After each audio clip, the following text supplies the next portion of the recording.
Greetings, friends, and welcome back to a very laryngitis-filled episode of Dreamscapes. Today, our guest dreamer is Sadhu Da out of Thailand, and that is actually relevant to what's going on here today. Usually it's not, people just live wherever, but he is a professor of Southeast Asian occult history and practice, and as the Thai people would say, he is an Ajarn, which is roughly equivalent or similar to sensei in Japanese for those fellow anime buffs out there. Okay, we're going to get right back to him in 2 seconds. Would you kindly like, share, and subscribe? Tell your friends. Always need more volunteer dreamers. As you can see, there's, sometimes there's a week or two in between. I don't always have a guest. I want to talk to you. You don't have to be anybody. You don't have to have a website or a product to sell or anything. Oh, speaking of which, I forgot, you can find him at thesadhuda.com. Link in the description below. Of course, this is already going on way too long. I also play video games Monday through Friday, 5 p.m. to 8 p.m. Pacific on Rumble, YouTube, and X. This episode brought to you in part by ABC Book 4, which is Oniro Chronologia Volume 2, the second of my anthology trilogy, collecting shorter works of historical dream literature. I did not want to leave out of my catalog that they weren't long enough to make a whole book, so we get an anthology. You can find all this and more at benjaminthedreamwizard.com, including downloadable MP3 versions of this very podcast. There's a media thing where I've been on other people's stuff. There's a merch shop. There's all kinds of cool things. Encyclopedia. I need to update that, but soon enough. And if you would also head on over to benjaminthedreamwizard.locals.com.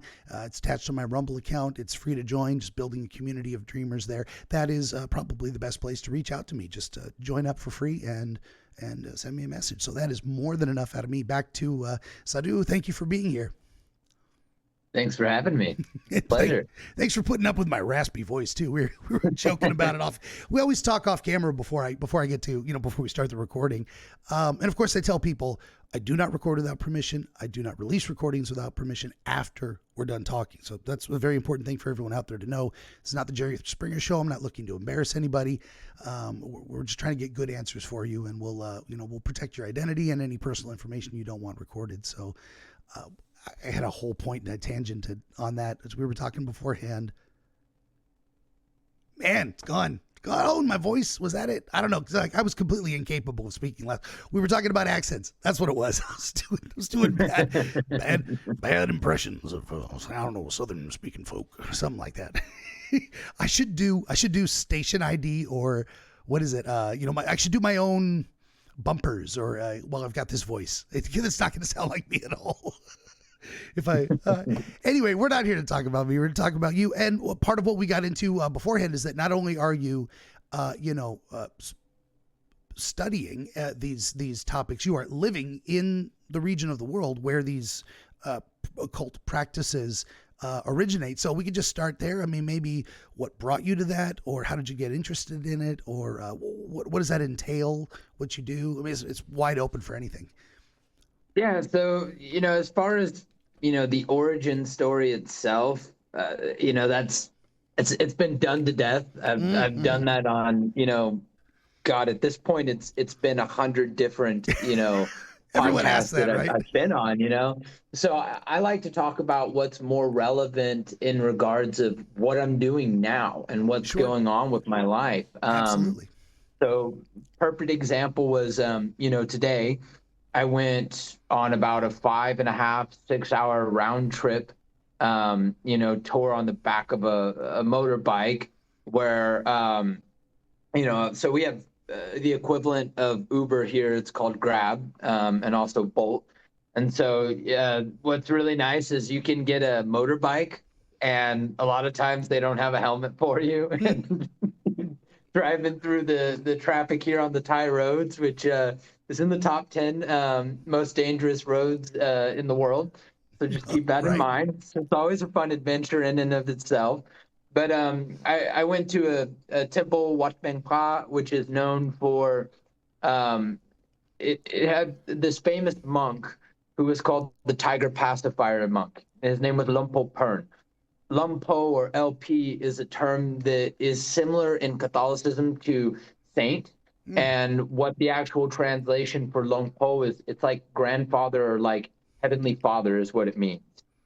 So Okay. these are monks who have like, they've put in the time and they have become very, very well respected and have performed miracles. And the reason why he was called the tiger pacifier monk, he would just straight up talk to tigers and they would listen. And this has like been observed and Wow. witnessed. Like it wasn't just some, folklore type myth that, came out of the bush. Like this was observable phenomena. And his mummified body is on display Mm. in the temple. So that was like a nerd out moment for me. I got to go over there, got to see that. And then I went to, this Dragon Cave temple. And then I went to a couple other places and, got amulets from my shop and stuff. And this was kind of like a normal day for me. The day before that, I went to go and find a Lucy, which is a term that's really relevant to what I do. Lucy are known as like the forest hermits. Mm. Like they're That's like these old shaman dudes that like reclusively live by themselves that's in the my kind of forest. people. Yeah. They get down and weird with the magic. Sometimes like they're making corpse oil from bodies, sometimes it's like these weird herbs and concoctions they mix together for people. Like you never know what they're getting into, but it's always a good time. Mm-hmm. So I had been looking for this man for several months, and he was really famous. There's videos if you just type in Lucy Stompit, Lersisompit. You can see videos of him on YouTube and online of him sitting in boiling vats of oil meditating Mm. with the fire roaring underneath him. And the dude's in like a giant human sized walk.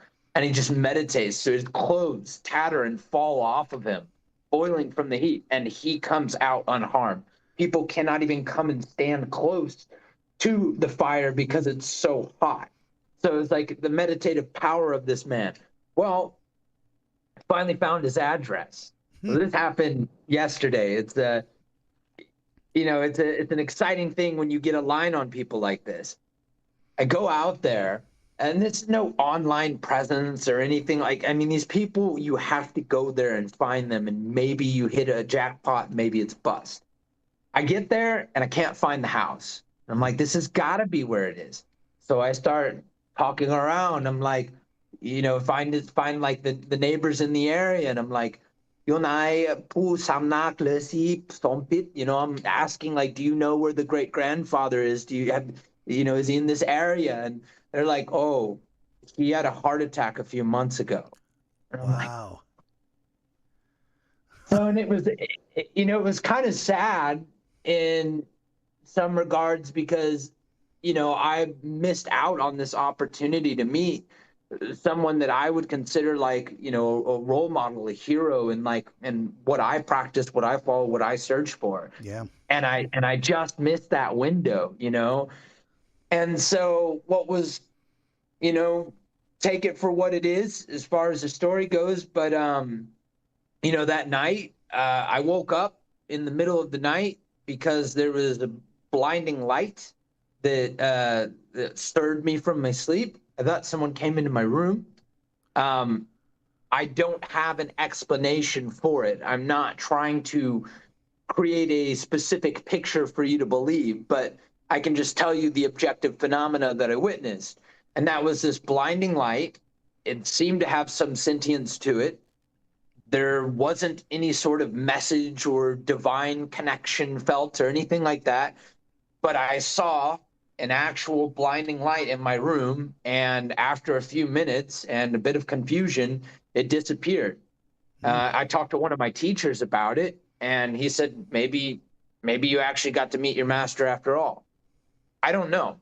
I'm very Sure. logic based, which is very weird about what I do because it is very, very weird stuff. Mm-hmm. But a lot of it can be explained through methodologies of Western science. And, Oh yeah. especially talk about like heart coherence and things like this with meditation. Like, it's not just hoo-ha. Oh yeah. For But sure. to kind of shorten this and kind of put it back for some questioning here. So a lot of what I do is spending time with different masters and, lay persons with magic or monks, studying what they're willing to teach me. And as a foreigner, it has been the most incredible experience. And I've become, a top ranking expert in my field because I can speak English, and a lot of this stuff, like if you're going to go and study and learn this, you need to learn Thai, because every one of these like serious masters I've met, they've lived out in the middle of nowhere and they don't speak English. Mm-hmm. Oh, yeah. So it's like, how bad do you want to learn this stuff? For sure. No, you really got to have a passion for it. And two, or also rather, that passion has to extend to, I'm going to get on the back of a motorcycle with no helmet for 5 hours, drive out into the countryside and go looking for a guy I don't even know if I'm going to find. But sometimes even just that search is meaningful as well too. You get all that time to reflect on there, and you go find where they were at. You see the environment that they were existing in as they were doing a lot of that, and you're probably seeing temples that are hundreds, maybe thousands of years old in your journeys, and that's amazing too. I have no desire. Been to ancient ruins, like actual ancient ruins. Yeah. I mean, you were talking about living out in the middle of nowhere. Well, I'm in a city, but I'm in my wizard cave here. I mean, you can actually what the audience sees is like from here to here, and you get to see the rest of it. So if you want to see what the rest of this room looks like, you got to be a guest. Just throwing that out there. So long story short on that, I have not enough desire to leave my cave and travel the world and actually go to other places. I don't think I ever will. I'm just a homebody kind of guy. But that it's like a nagging thought in my mind that I should in some ways. Like I feel like there's great value in it. So I don't think I'd regret it. I don't know that I'm actually ever going to do it. But that is amazing too. I mean, there are some places that you really have to, you go there and you feel the history of the place. You feel that this was important to a lot of people and maybe still is if there's, active practicing communities still inhabiting those areas. And you can feel the history and the tradition. And then there's also something. So what do I do in my practice? I very much stay in my lane, dreams, but also the psychological side of dreams. So there's the spooky woo side. And I say that lovingly. Like I have a tremendous fascination with unexplained phenomena of all kinds. And that can relate, in the dream realm, prophetic dreams, visitations from the dead.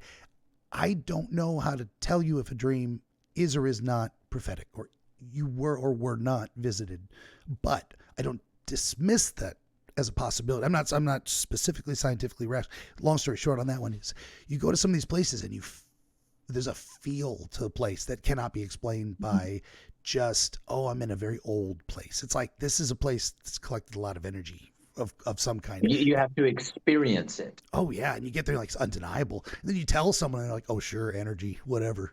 Like, okay, fair enough. You're not, you either accept that's possible or you don't. And a lot of people don't, but I was going to ask you, okay, so all of this to not even have you comment on it, even just my 2 cents. I was going to ask you about the necklace there. That seems like a great thing to discuss. Yeah. So yeah, this is,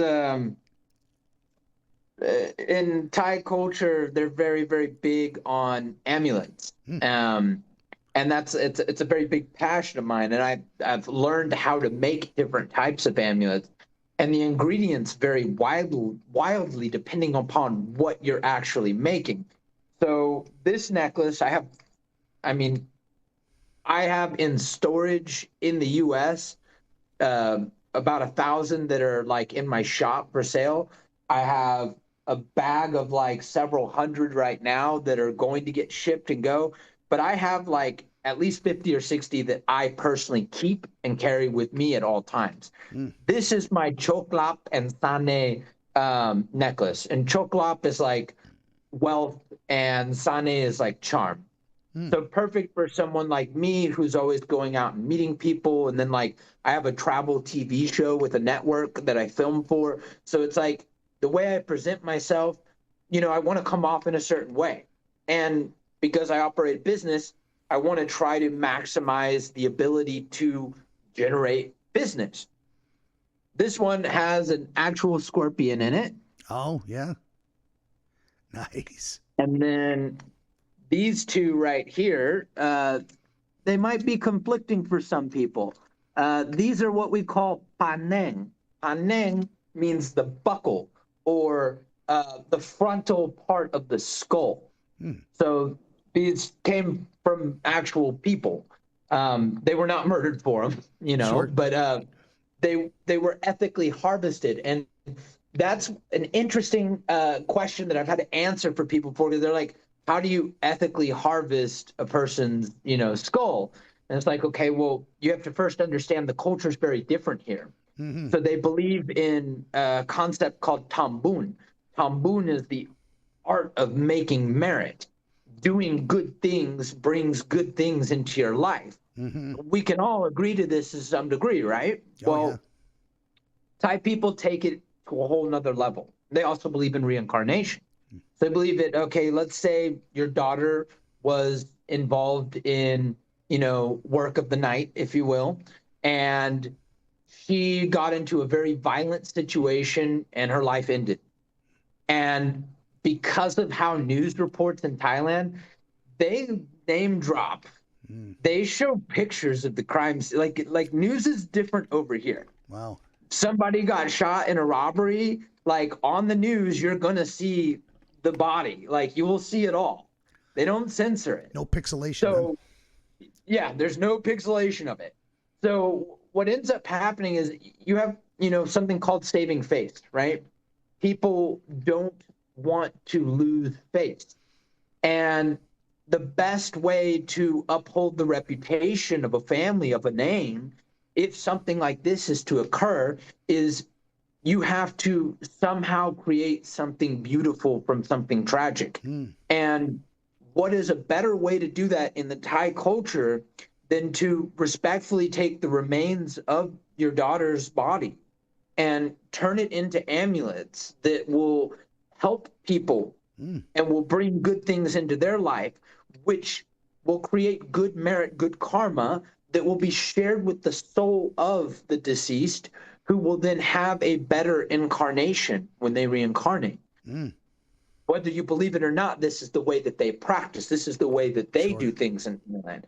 So a lot of times it's not out of the question that when there are certain amulets, that not all are, but when there are certain amulets that are made from corpse material, or what we call pi, or P, P-H-I or P-H-E-E, when it's made from P or pi material, a lot of times the family has given consent for that. And of course, not everything is, all roses and whatnot. There are weird people out here doing some very nefarious things as well. It's a whole spectrum. And the one who made this one, so like this one you might have to censor because it shows a nude female with certain things in her hands. But this one has a corpse oil in it, Naman Pai oil. And this one is Pika. So this is like a rare ghost.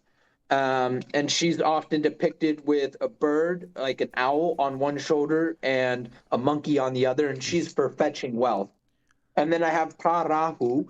So Rahu is a perfect depiction of how Hindu traditions have blended into Thai culture as well, because Rahu is a deity known and revered in Hindu traditions. He's also very relevant over here.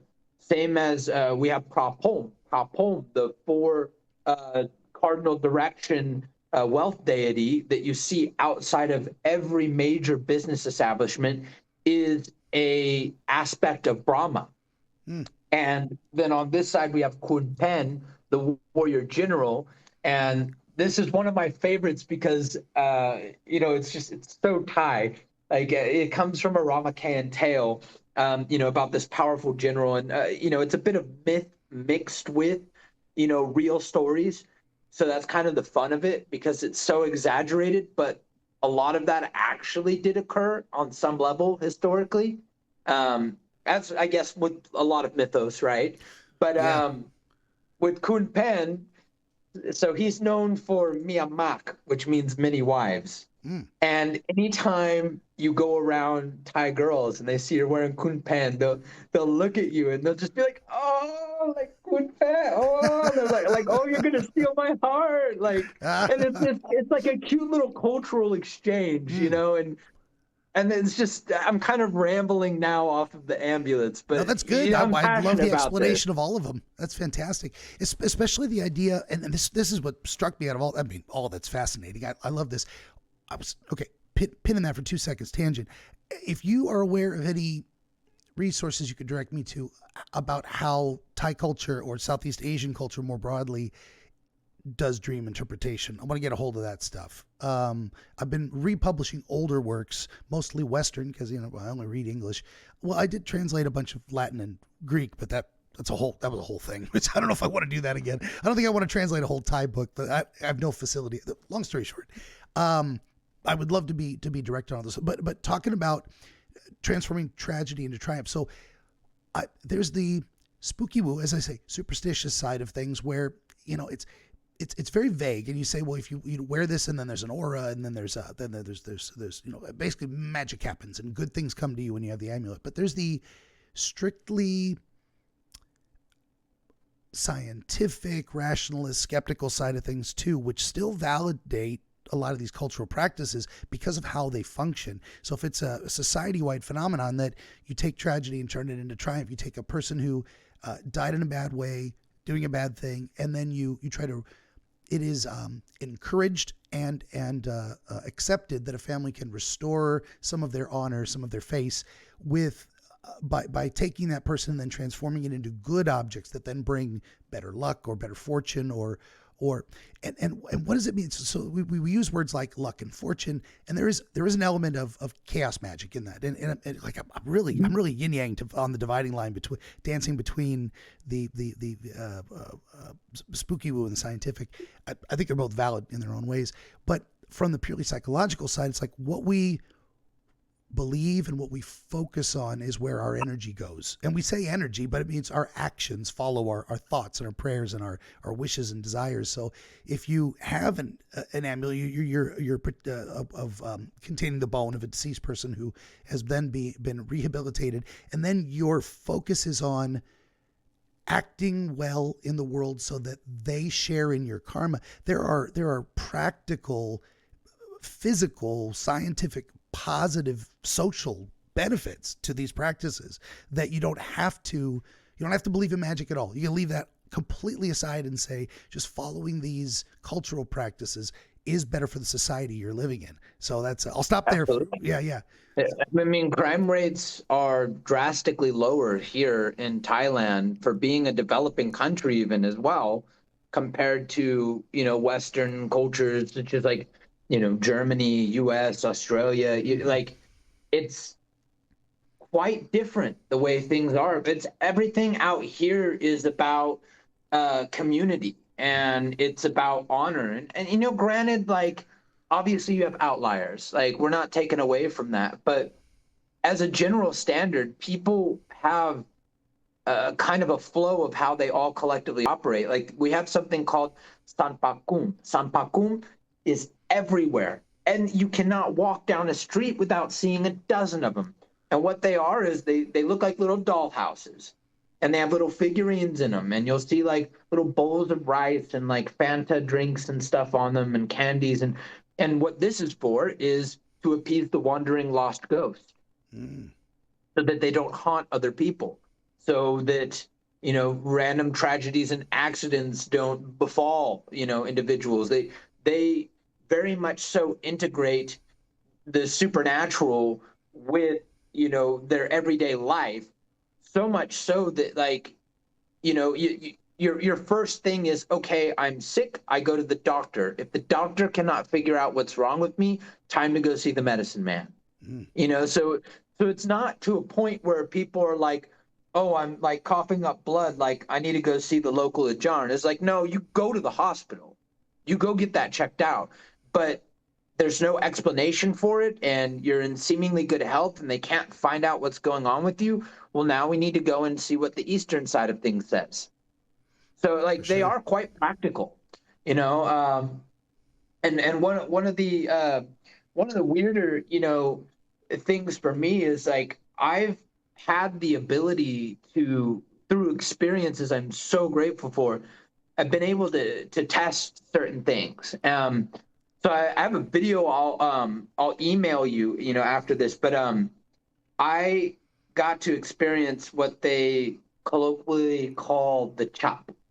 And, a lot of people will make the argument when you get the Sakyan tattoos, these, Khmer spells that are, tattooed on the body, that are supposed to make you invincible or more charming, etc. It's like an amulet, but on your skin. Mm-hmm. Certain masters will test the power of it to show you it works. And that will involve dragging a knife across your throat, chopping you, stabbing you, and there's no wound. Mm. It's painful, but there's no wound. Yeah. I experienced that a week and a half ago in Konkan. I was in Isan, in like rural province towards the Lao border. And I met this old Lucy out there.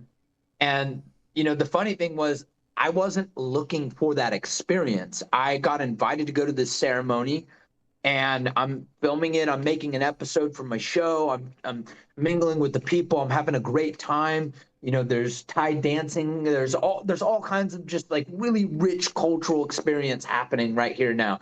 And then all of a sudden, I get singled out. A whole crowd, I'm the only foreigner there. I get singled out by the man who's possessed by Pechanutakam, like a high Lucy god spirit. And, this spirit through the man summons me right in front of him. And I'm like, okay, like, I guess I'm getting a blessing or something. Like, all right, I know the drill. So I do my satu, and I give my offering. And then next thing I know, I'm being held down on all fours by the Luxits, the disciples. And the man is doing a sakyan on me, and I have no idea what he's putting on me, but I've been through this before. So I'm like, oh, okay, and then they hold me down really tight. And I have this all on video. He pulls out a big machete, starts sawing it across my back, and then full force, boom, boom, boom, striking me. Now, in some instances, we could say, okay, well, how do we know it's not just a blunt tool, right? Even if it were a blunt tool, with strong force, you're going to break the skin. And I had bruising on my back after that. And it was very, very painful, the experience itself. And when I came up, my eyes were wild, and I'm immediately just bowing before this master. I was like, oh my God, like it's just shaking, my adrenaline going crazy. And the next day when I went to go back to see him and talk to him some more, and I had no cut on me at all. And the next day when I went to go back and see him again, he told me, some things about my childhood that only a couple of people in my life know about. And this was, the day before was the first time I met this man ever in my life. This is a random guy in the middle of nowhere, rural Thailand, doesn't speak any English, doesn't even know how to use Google, and I don't mean this in a disrespectful way, he's literally a simpleton. But when this God comes inside of his body, he does very unbelievably divine things. And this man who knew nothing about me proceeded to talk about very personal things that happened in my childhood that are not public knowledge even. And so I was just like, between both of those experiences, I was like, and this isn't the first time I've had, an experience of a certain caliber with a teacher, but it's like moments like that make me kind of smile in a certain way. And I'm just like, there really is magic in this world. Yeah. No, I definitely, like I said, it'd be scientifically minded and rationalist and all that good stuff. I don't discount those things. I just can't explain them. So I'm like, and this is literally, I have a friend of mine who lives, like half a mile from me. And years ago, he and I were talking. I'm like, have you ever had these experiences? Like, yeah, I had a prophetic dream. And a week later, it happened exactly as I dreamed it. I'm like, I don't know what to do with that. That's amazing. But I believe it. But I think it's true. I'm just not I'm not able to move in that world, so to speak. Like, I don't think I can understand sufficiently to, I think I do. That's not the right way to say it. I think I do access some of that power because I don't know where my dream interpretations come from. Like, I know I'm making suggestions, but why? What is the inspiration? How do I make my connections? How do I do what I do, and why does it work? I don't know. I think it's magic, honestly. And I say that like one of my teachers, I like the term that he came up with better than any other term I've ever heard, and he simply refers to it as the stuff. Interesting. Either got the stuff is working for you, or it's not. That kind of thing. Yeah. You tapped into the stuff. You got the stuff. You're using the stuff. That's yeah. I mean, and that's why I think a lot of these mythological frame, we in the modern world, in our Western rationalist enlightenment, all that good stuff, we tend to poo-poo a lot of these things where it's like it's energy or different ways of explaining what is spirits and whatnot. But I think all of the mythological frameworks, they're explaining real things. They're explaining things that are actually how the world. And I was going to say this earlier too, is like what we have today is, we've kind of split it up into physicians, doctors, and psychologists in a way, but also, in a way, what that used to be was, the medicine men. They were the doctor and the chief, the village doctor and psychologist in a way, or spiritual advisor in that way. And it was the pinnacle of the community. Yeah, absolutely. And someone who had to take their responsibility very seriously because they could do a lot of damage if they didn't have the right ethical framework. Or and of course we're all human. So there've been,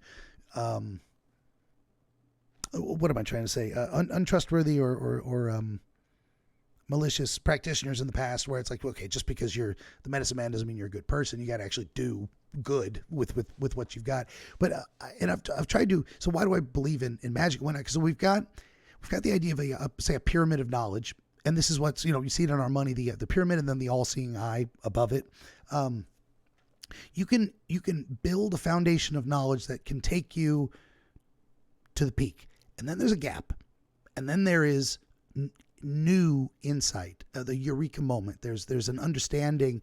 There's inspiration. That's I think the idea of the Greek conception of the muses inspiring artists. That's as good of an explanation as any because we don't know where inspiration comes from. It's not like we have a formula like add 10% of this, 20% of that, shake for however long, and then boom, you got inspiration, and we can reliably create it every. No, it's completely unpredictable in that way. So the way I describe what I do is I just open myself to the proper focus, the spirit of being beneficial to the person I'm talking to, and then good stuff comes through.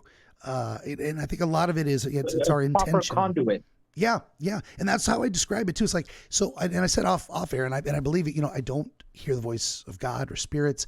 I don't have magic powers, so to speak. Except it's like the football player, and he gets down to the end, and rather than celebrating himself, he'll just get down on one knee and put a hand up. It's like this is.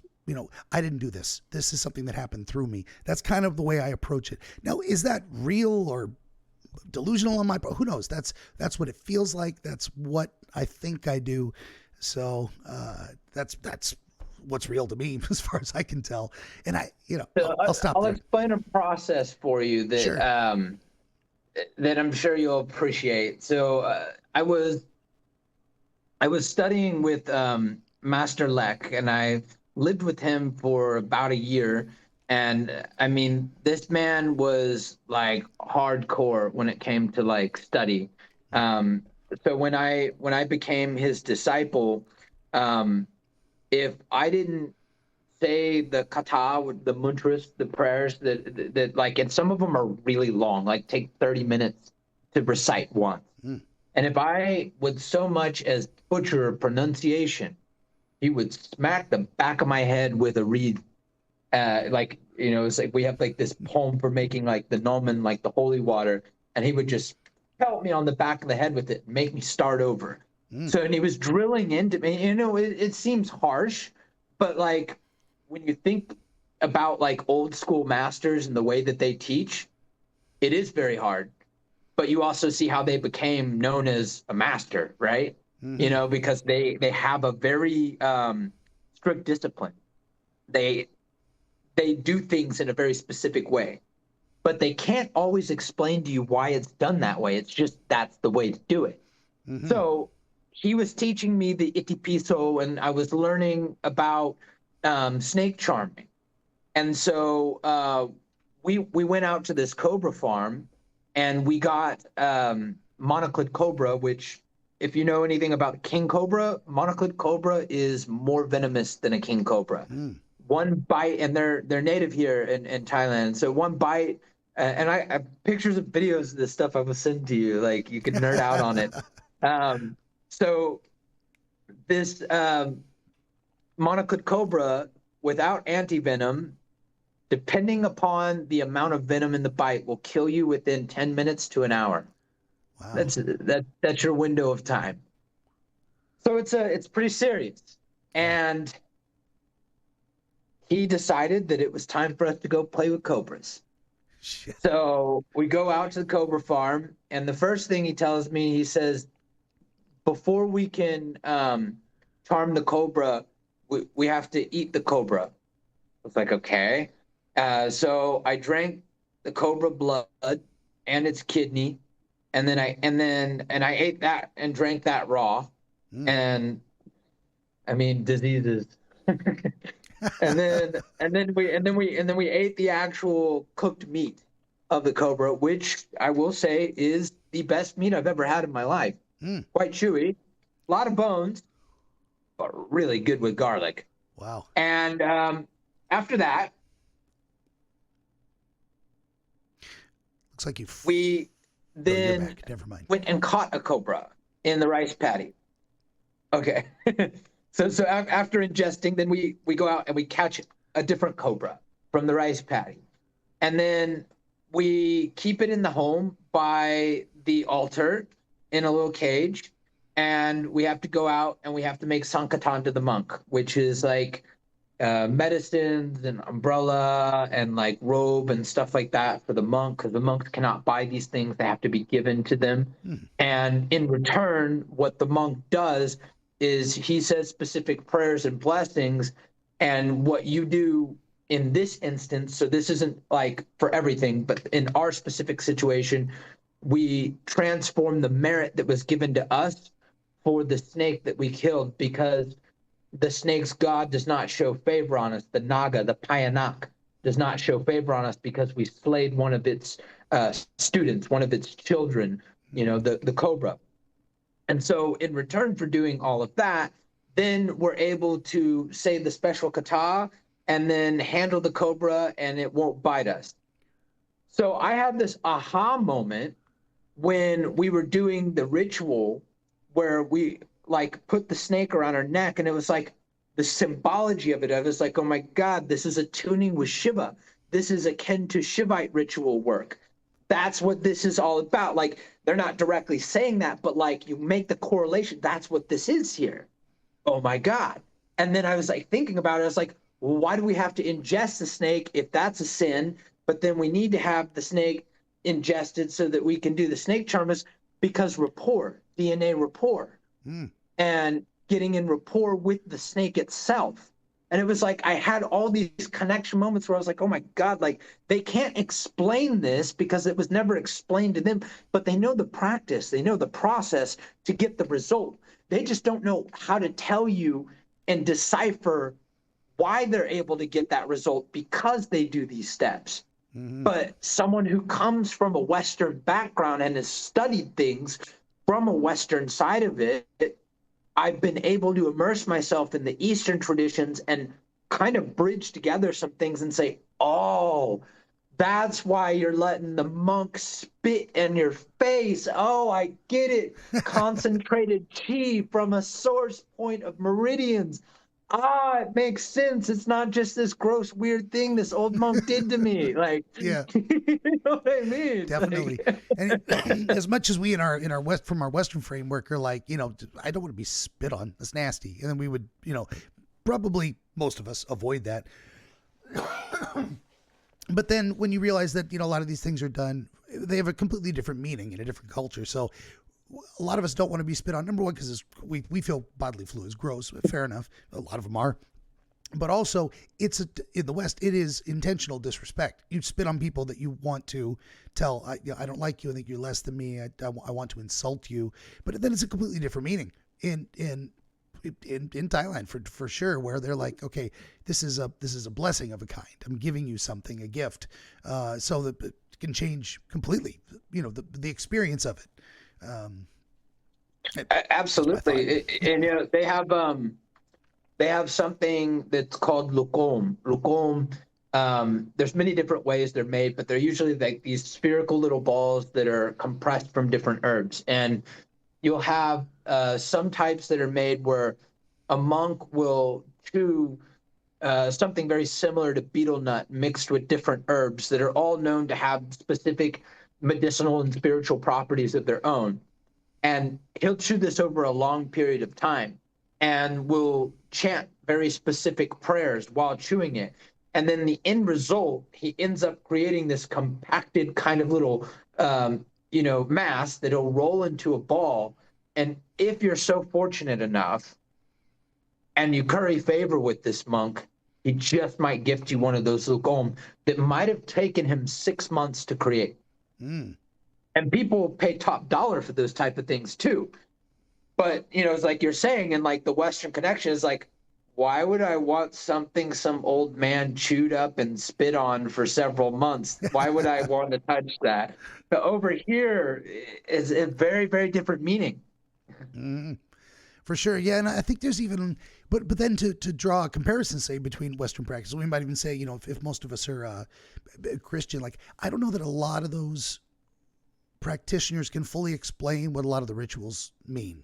Like, I don't know how deeply, say, even Catholics get into more than the kind of superficial top layer of the Eucharist. But then there's additional layers to the history of it and to the modern practice and when and how it brings people together and for what focused purpose and all of that kind of stuff. So it also made me think of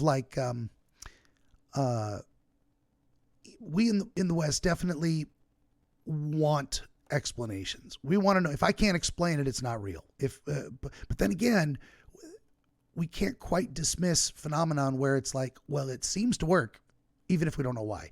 And I think a lot of the Eastern practices are somewhat like that. Or maybe they can offer explanations, but to them it may not be as important. It's like, who cares why it works? It works. We just know it. We just do it. And it isn't, whoops, this bumped the cat, sorry. And it isn't a matter of, well, I don't want to say that. Even if some things are placebo effect, that is actually real and very powerful as well. It's like what you believe and what you focus on is what you put out in the world and what you work towards. And so a lot of these things are, I think some of it is, why do we feel better after unburdening ourselves of a secret that was embarrassing us, and we can have someone to commiserate with us and say they understand. It's like we can definitely say it works, and we can reference brain chemicals vaguely and say, oh, it's just a process in the head, and it's oxytocin and dopamine and all this stuff. But that doesn't really explain it. Why do we feel better? Why do we feel anything? So there's a lot of things that Western science doesn't want to admit it can't explain, and a lot of things it takes on faith as well. So I think it gets a little bit of that, dismissing things that are unfamiliar because they seem silly and not really realizing how silly some of our own practices are. And we can't explain them either. So. Well, I think, some of the Western science is catching up because in some regards, we now know that there are, imprints of intelligent, particles of light that can be observed on the broader spectrum that we can't necessarily see with our naked eyes, which would then indicate that, in a roundabout way, we're saying, oh, ghost, but it would indicate even more importantly that our environment is bigger than we can fathom with our basic senses. Oh yeah. And that's where the science is now. You're having to start to look to quantum physics and stuff for things, and Oh yeah. it's opening more rabbit holes, and it's crazy. But this is stuff that, like, if you go back to the Vedic sleep temples and, like, Puranic texts and things from ancient India, it's like, oh, they've been knowing about weird stuff for quite a while, and they've been able to explain it. Yeah. Yeah. That too. I, That's I I think it's about how much somebody is willing to study, though, if they're interested. sure. Yeah, definitely. Well, a lot of the books that I've edited and republished are coming out of the late 1800s and just into the early part of the 1900s. There was a big, what's the word for it? Like kind of a surge in interest in all things Eastern. Like it's come and gone through that. So there's a lot of incorporating those elements in for explaining dream phenomenon and sleep, and then a lot of these authors they tell great stories about here's something that happened, and here's the tale of this thing and how it came to be what it is. So it's great education on those fronts. I was actually going to say something else about. Damn, it's one of those days. I didn't have enough coffee this morning. Explaining things, explain phenomenon. Damn, I think it might be gone. I was going somewhere with that. Was it the books explaining Eastern? Hold on a second. If I gotta do the weave. Gotta bring it back.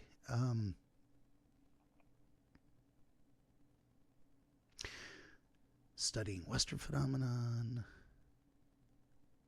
Oh, well, maybe it was just the broader point of, like, we rediscover things that were lost. And that's kind of what occult practice is in my mind. I don't know if you have a different concept of it. A lot of people think, oh, occult, you mean satanic sacrifice rituals.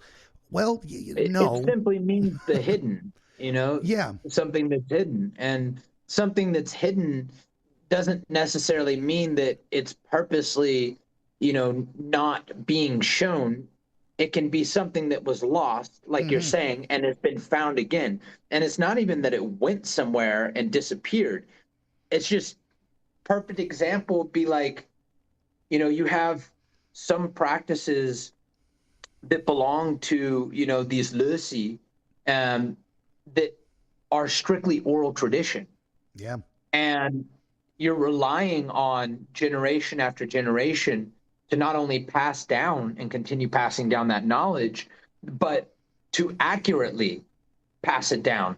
And just because it may become lost at some point and that line may be, or that lineage may be broken, doesn't mean that that knowledge is lost. It can be found again.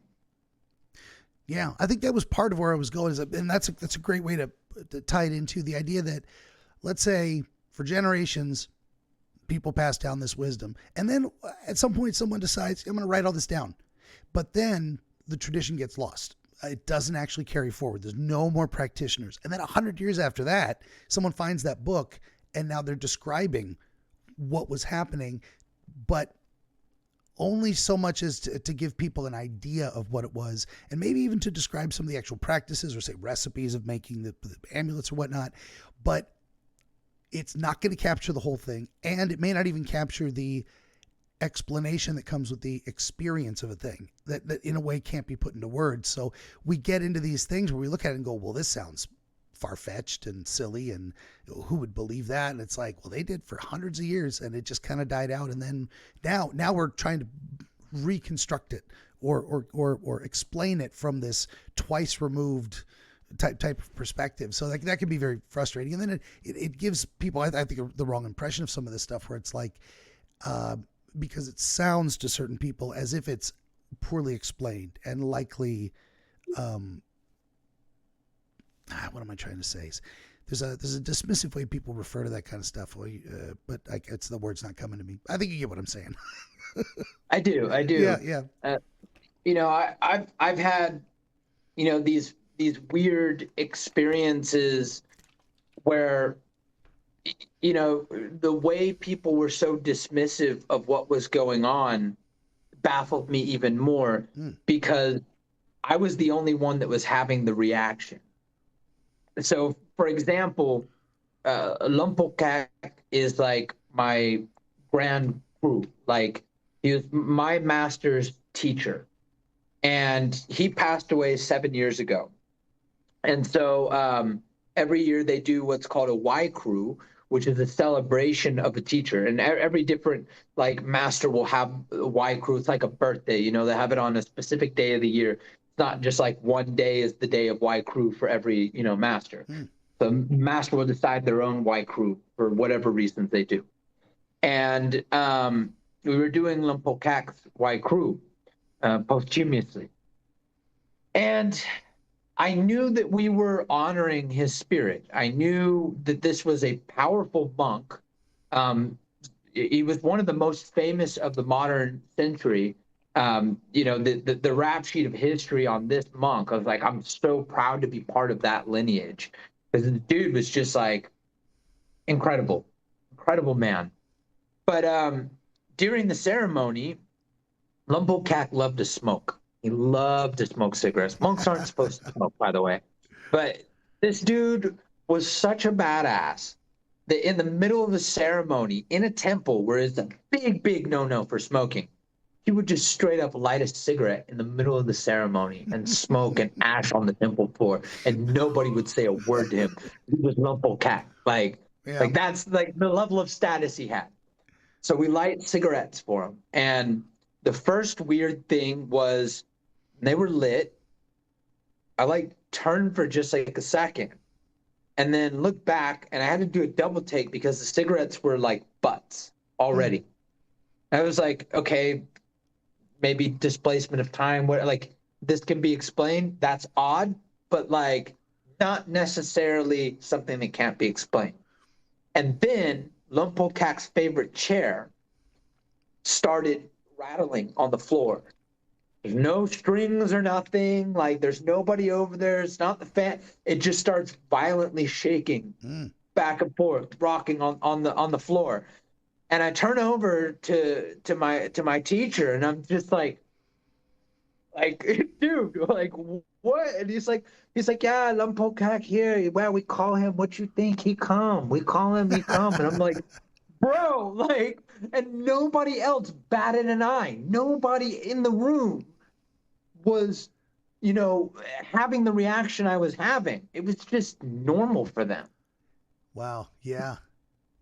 Wow. Okay, they'd seen it before. They're like, oh yeah, this happens. Yeah, they're just like, oh yeah, we called the master and he came. Well, what did you think we were doing? What did you expect? Yeah, it's one of my favorite phrases. What did you think was going to happen? I love that too. Right, okay. It's like find a weird little recipe for summoning a demon online, and now your house is haunted. What'd you think would happen? You know, like yeah, I don't mess with that stuff. Even if I can't explain it. Well, that's another thing too. And I've talked about this before. And then actually, we should. Well, we're almost at an hour. It's been too much fun talking to you. We got to get to the dream stuff, but. I believe that incorporeal things are as real as physical things in a different way. And when people think of real, they think of material objects. I can touch a table, a desk, a pen. That's real. That's what real means. And I think we have categories are real, you know, day and night. These are experiences, conditions that exist, even though they've got fuzzy boundaries, got twilight and dawn, you know, there's, but you know, when you're in the nighttime, you are not in the daytime. And it's not mere word play. You change the word for day and night, you're still in one condition or in another. The sun is shining on you, or the moon. So I think long story short of that, I'll go on forever on that stuff. I think that applies to angels and demons. I don't know that these are entities with their own intent necessarily. I think they are categories of experience, or is one way to phrase it, that we tap into. So, you know, if you seek to do harm, you tap into the spirit of causing harm, a demonic force, and then you channel that through you into the world. So that's the same thing with angels, I would say. Is that so? And the example I use for this is, and I'm much more better versed in, say, biblical and Greek mythology and whatnot, but there are two different spiritual forces of learning, knowing, understanding. You've got the demon Stolas and the angel Uriel. And the way I've described it is that Stolas, you can appeal to Stolas for wisdom and you will get it, but it is the school of hard knocks. You're going to suffer for that information, and you may not like the process, but you'll get smart pretty quickly. But Uriel is more like learning from wisdom. It is a received wisdom passed down from elders in a way. So it's, you can seek an education, or you can learn the hard way. And that's how I conceive of these spiritual forces, and whether they are embodied or not, whether they have a shape we can describe or a face we can talk to. I don't think that's the way any of this stuff works, but I don't know if you have thoughts on that, if that comports with any Eastern ways of thinking. My book on demonology, because Nice.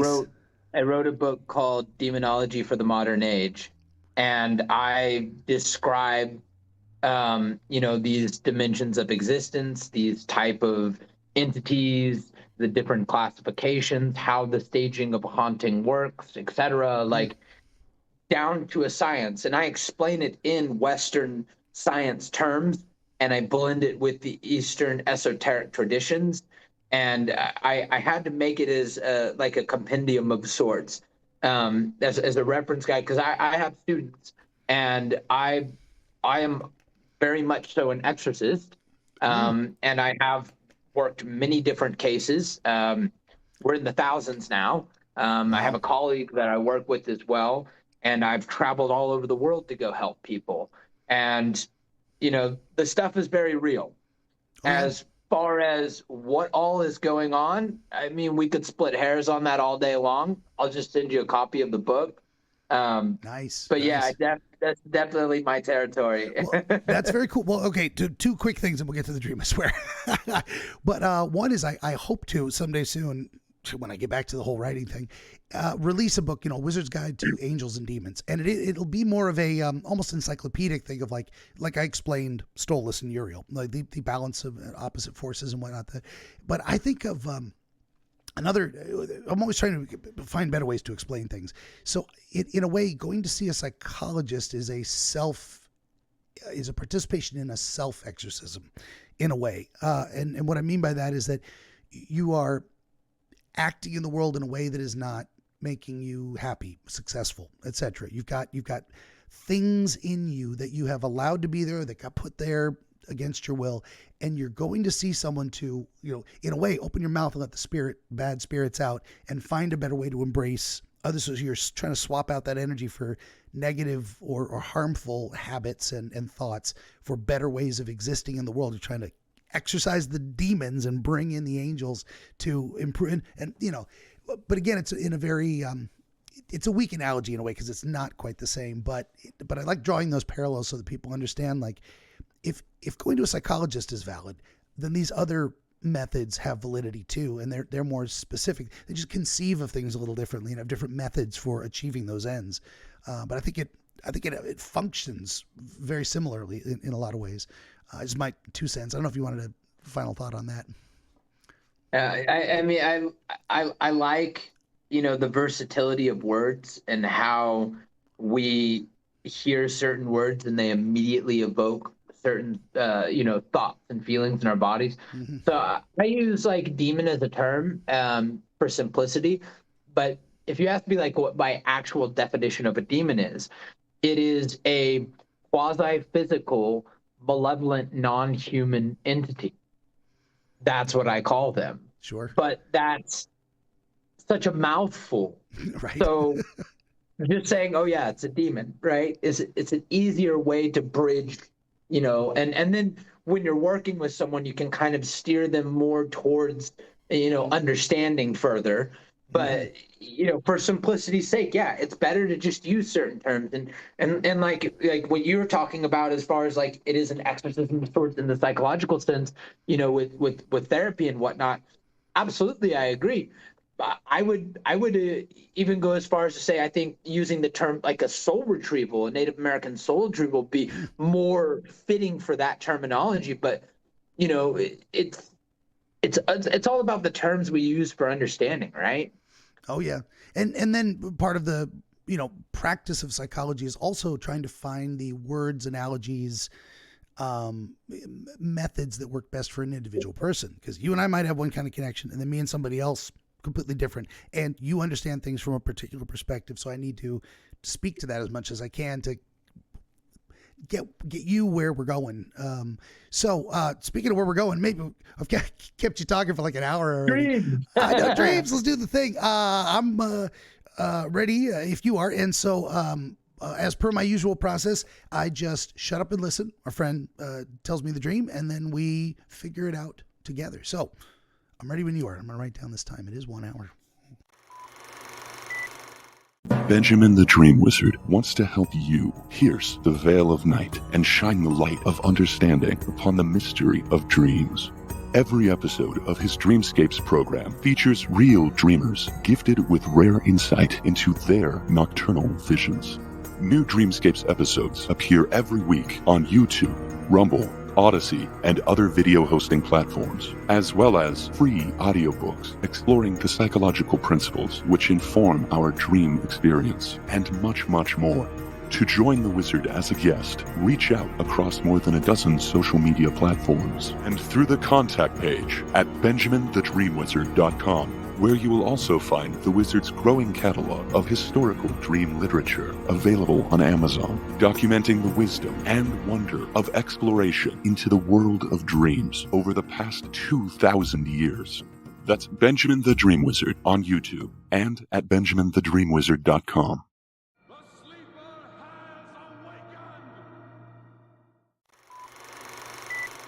Good deal. All right. Anytime. Tell me a story. Any story. Well, the dream you would like to understand would be the ideal. Okay. Yeah. Okay. So, like a reoccurring dream, maybe? It sure can be. Okay. So what I say to people is dreams, in my estimation, self-select for importance. Recurring dreams is one of the ways they show you they're important. They keep coming back. But also the intensity of the feeling and the vividness of the memory, the recall over time. So if you've got a specific dream that's very recent and feels meaningful, we could talk about it. I have one that I haven't had in years, but it was like the strongest dream that I've ever had visually.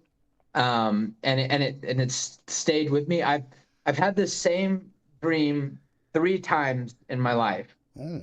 And each time I've had the dream, it was like I explored another part of it. It wasn't the same. The theme, everything that was going on was all related. It was the same, but it was like a continuation, if that makes sense.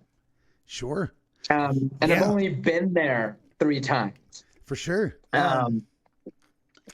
Last time was years ago, but this dream has always stuck with me. So the best way to explain it, because I mean, how do you describe dreams, right? It can be pretty tough. And I don't want to stop you, but I might have to. So if there were 3 separate dreams that were all slightly different, so usually, what am I trying to say? I learn more every time I talk to someone. So the typical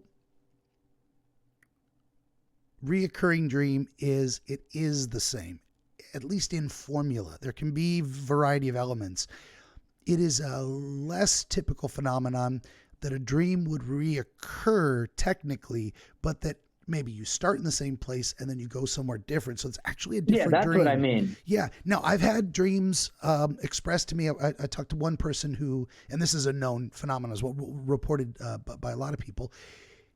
There are those who have a dream world, and every dream they have occurs in that world, and they know it's in the same world, and they can revisit scenes and locations that they've been to before in that same world.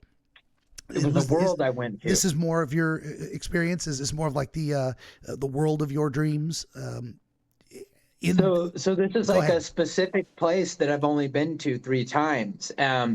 And I don't know that I'd call it like a reincarnation or anything like that, but like sure. Just it was like a movie in a sense. Like it happened, before or something. There was a familiarity to it. This would sound really weird, but it's a dream. So there was some sort of cylindrical tubes that people, including myself, would take out of like different parts of their body and swap them out with these columns. It was like a barren wasteland of sorts, and they're these big like Transformers, like the world they come from is all like mechanical and stuff.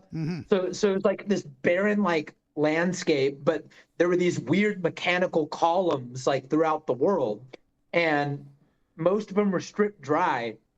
They had empty slots where like these columns used to be, and the different people, myself included, would collect these spherical tubes, and like you had these like slots in your body where you could swap them out, and they would change the characteristics of what you could do. Like you could either fly, or the body part itself would like take some sort of animal like shape, and grant like an ability akin to that. So it was like this weird mechanical body warping transformation granted by these cylindrical tubes that came from these mechanical columns. And, as far as the, aspect of what was going on in the dreams, it felt very warlike. Like there was some kind of war. All of the intricate details, I don't remember, but the weirdness of these tubes, swapping them in and out, and these columns, and like the world itself. Like I'd always told myself, if I have this dream like a fourth time, like I don't care what I'm doing, I'm gonna block alcohol next day and I'm gonna write a book about this, because it could be a great like sci-fi book. Yeah. It was just so real and vivid. No kidding. That is how, say, the author, Treasure Island, Robert Louis Stevenson, he explicitly credits the little people in his dreams for giving him the stories he wrote about. They told him the story, they acted it out, and then he just went and wrote it down. And he says, these aren't even my stories. I got them from the little people in my dreams.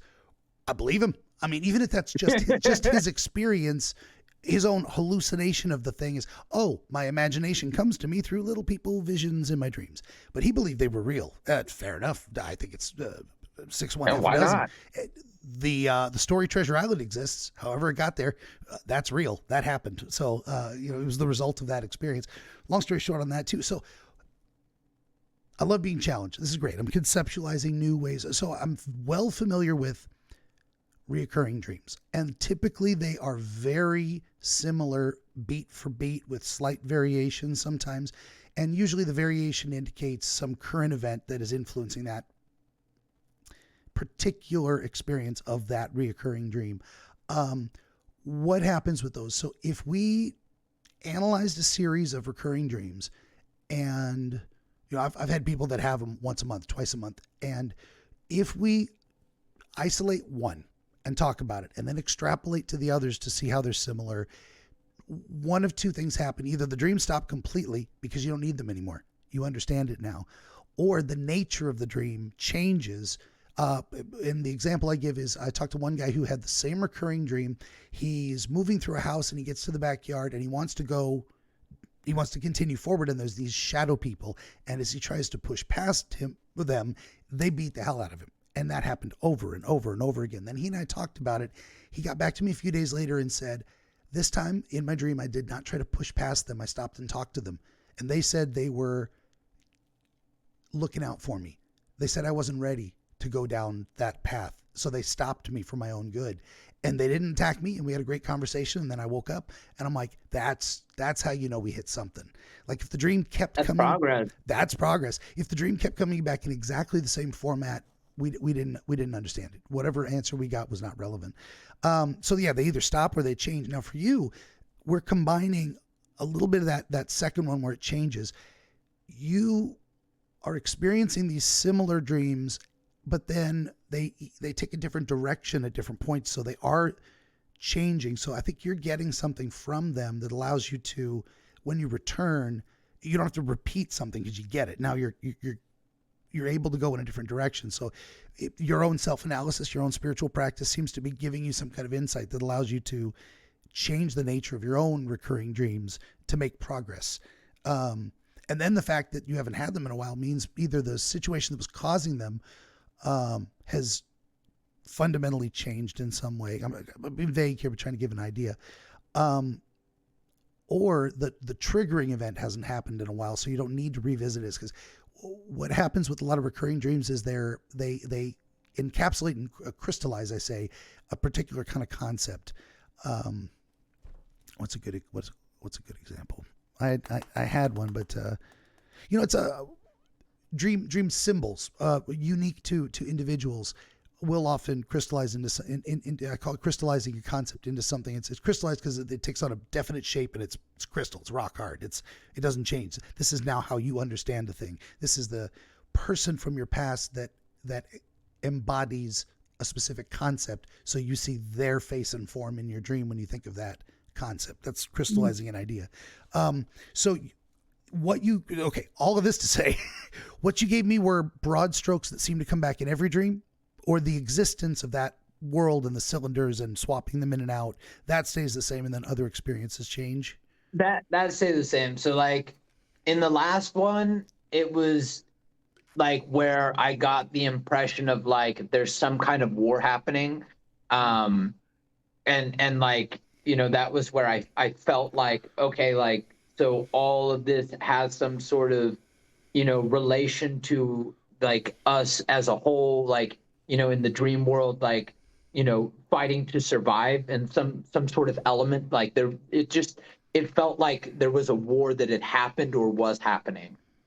The first dream was more of like, I got introduced to like the spear swapping, the cylinder swapping. And like, I remember like some dude like had like pterodactyl wings, and I was like, how do I get those? And he was like, oh, this is the last one. You can't find these anymore. And I was like a little bit jealous of that. So it was like more just getting an introduction. The second one, I think it was more exploring. And the third one was like a revelation of where I was. Okay.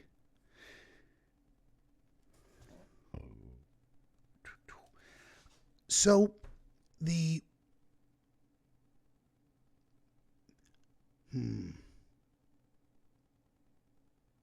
so we're dealing with things that don't change and things that do change. So the concept of being in a world where the mechanical cylinders exist and they can be slotted into us physically, and they give us powers, abilities, etc. That seems to remain consistent, but then how you're interacting with that world, what you do while you're there, seems to change from dream to dream.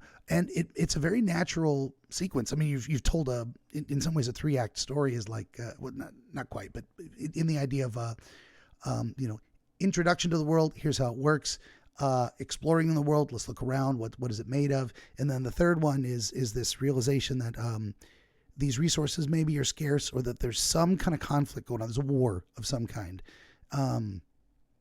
which makes a lot of sense if these resources are, you said it was in this third dream that you saw that they're running low in a way, that there's, it's a scarce resource. So maybe that's, you got the impression that's what people are fighting over, or something else?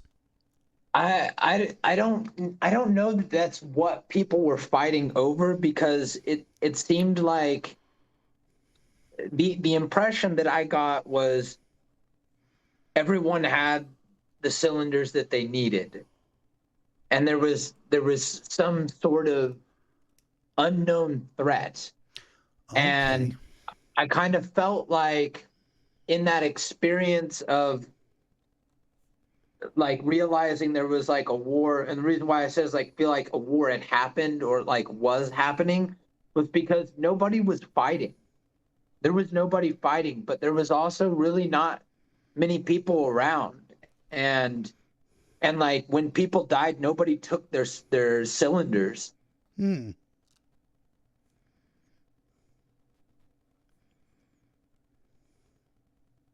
kind of got the impression of maybe like it only like you had to be a genetic match or something for certain ones. So only certain, what am I trying to say? Specific cylinders only worked for specific people necessarily. Yeah, that was definitely something I got. Sorry, I get quiet. I'm writing. That is interesting too. So, did you ever have an experience in any of the dreams where you were able to, accept someone else's cylinder that they used and they took it out and gave it to you? Does that? Yeah, I did have that. I did have that experience. What was the nature of that cylinder? What did it allow you to do? It didn't really change anything. It felt like the best way to describe it was like it kind of felt more of like swapping out a depleted battery for a full one. So, I know that sounds a little weird. No, that's okay. I'm just trying to conceptualize it. So the one that you took out of you, say, was depleted, and you received one that was being used. It was in someone else. They took it out of themselves. Used. Okay. And then they just had an empty slot in them. Did you have a sense of why they gave it to you? What their purpose was? They cared for you. It felt like we were going to do something and I needed it.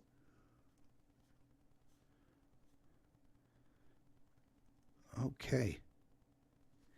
That's so I mean, there's a lot of ways to understand this. What comes to me, or what I'm inspired to mention for whatever reason, is it feels like gathering esoteric occult knowledge in a way. And then, because now you can say, no, I'm not feeling that or not, but you've got cylinders and there's and battery comes to mind, scrolls contain knowledge and USB stick in a way contains information. A lot of this feels focused on and very much gives abilities and like learning how to make a campfire in Boy Scouts. It's a thing that can be, no one's plugging a chip into your neck and saying, okay, here's you see one of my cats, she's getting old. Her legs don't work so good.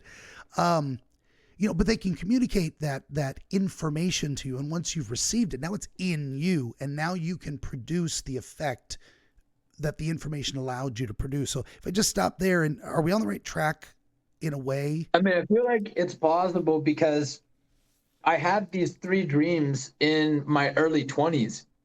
And at that point in my life is when I had been thrust into my, occult journey of discovery.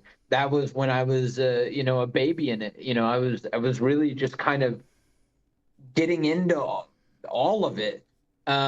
It wasn't until I got to my very late 20s, and now I'm in my mid 30s, is like, this is when I've become very, at this point in my life, sure of myself and what I'm focused on, what I'm learning, what I'm doing. I'm quite on my path. That much is very certain. But in my early 20s, oh man, I think that could be said for anybody, even not studying the occult. That's absolutely the time for uncertain exploration. Uncertain what you want in some ways, but certainly uncertain about the thing you're studying. You lack the knowledge. You gotta fill that cup from somewhere. So what I was gonna say is, I mean, and this is all fitting very well. So you've got this metaphorical idea of acquisition of knowledge and skills in a way, and you're conceiving it as a resource in the world that can run out, and that once it's been removed, it leaves a scar in a way. It leaves an empty space where that used to be. So when we conceive of information, I can speak words. The information now, you hear the words, and now it's in your head, but it's not gone from my head. So you're conceiving something differently. This isn't just knowledge or skills. That might be a bad way to put it. It's something being extracted from the world that is no longer there. Like a resource. In a way, like a resource. And then actually something else just struck me and I'll ramble and say stupid shit and then get a better idea. Maybe it may be also representative of you can't learn the same thing twice for the first time. There's a first time for everything. So in a way, if you go out into the world and extract a piece of information, it leaves behind an empty place because it's no longer there to be extracted. It has been extracted. I don't know if that makes sense.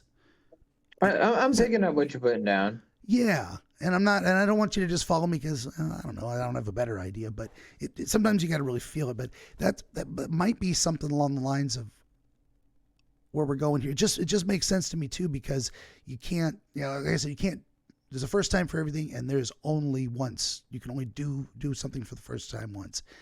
It's what is seen cannot be unseen in that way, unless you have dementia. Then you get to learn the same thing over and over again every day. But it does leaves an empty place in the world, because you can no longer go there to learn that thing ever again.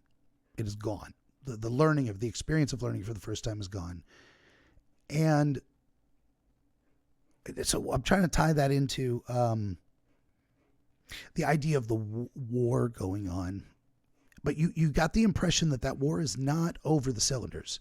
It's not actually not that kind of a war. It felt more like it was some sort of external, situation, like unrelated to mankind, like apocalyptic in a sense of like the best, because like the world was like barren, and I had this feeling in the dreams that the world wasn't always like that. Like I don't know, maybe it could have been something to do with like, technology leading to the failure of mankind, or, greenhouse emissions, et cetera. Like, or, something, it was something that couldn't be fought.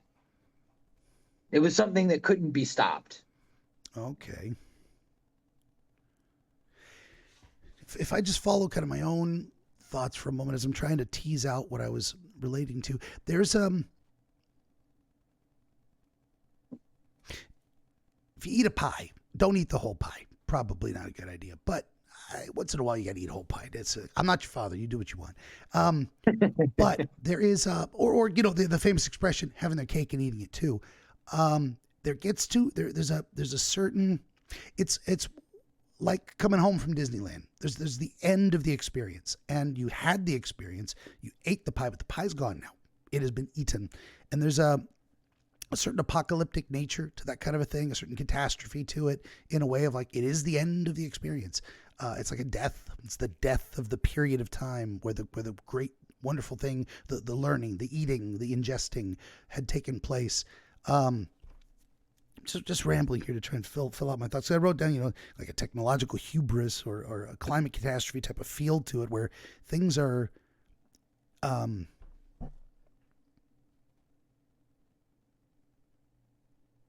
if we relate this to your spiritual journey or occult practice, that you desire to know more, we can see a connection in that idea of, you can imagine the world as a place full of things you can acquire, and that once you've acquired them, they're gone. They leave that empty hole where I already took that out. I can't take it out twice.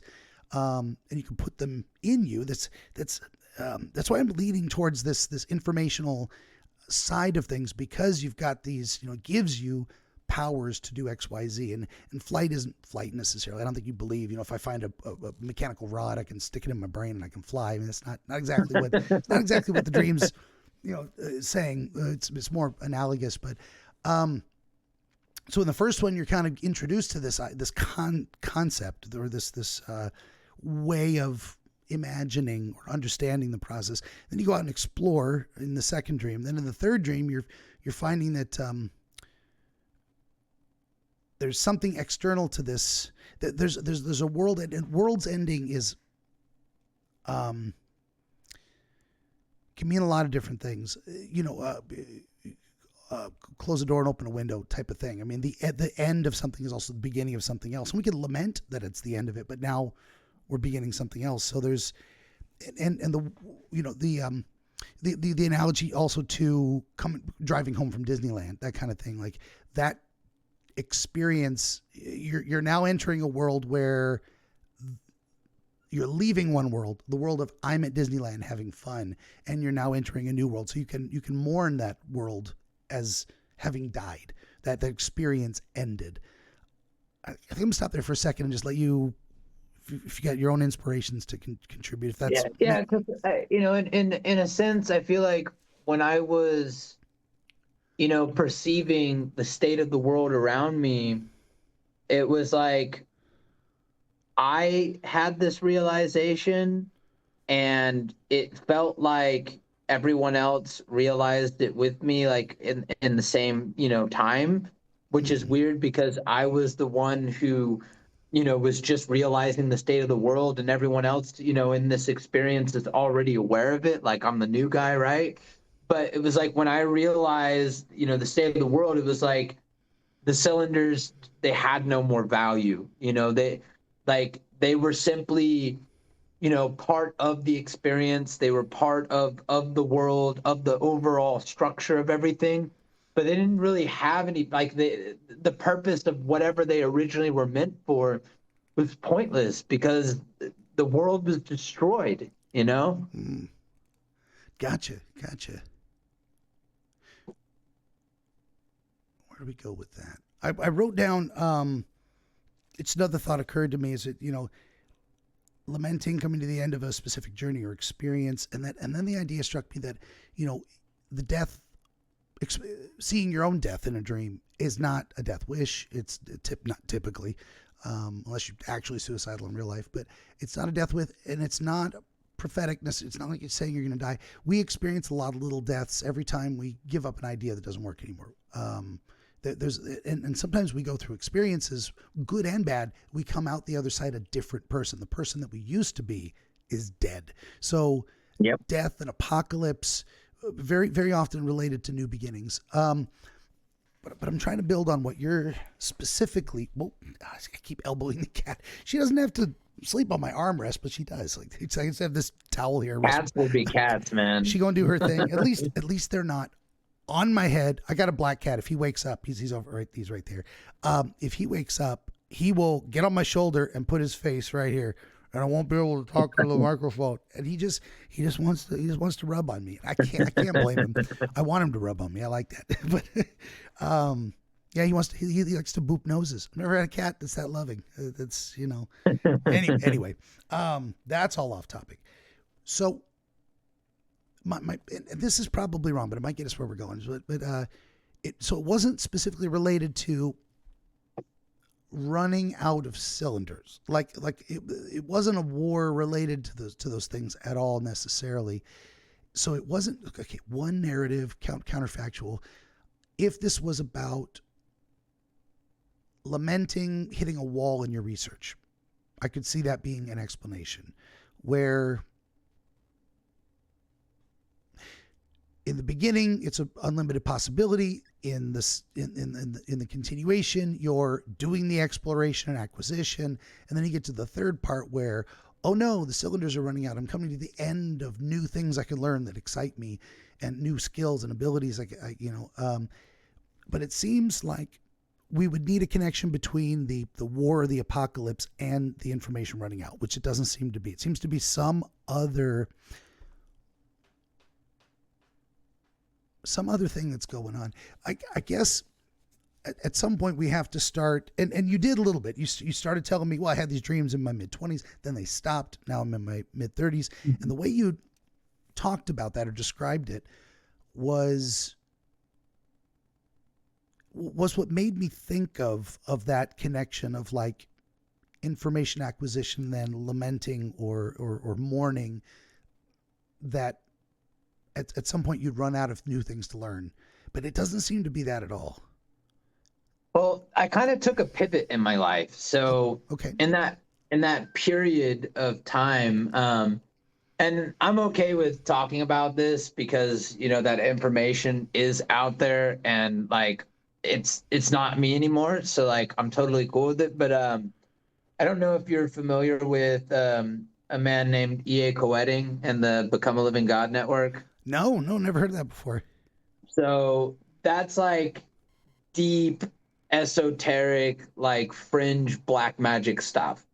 So when I was younger and I started exploring and getting into the occult, I found that I quickly had a strong affinity for having very creative practices and a sort of flair and showmanship to what I did.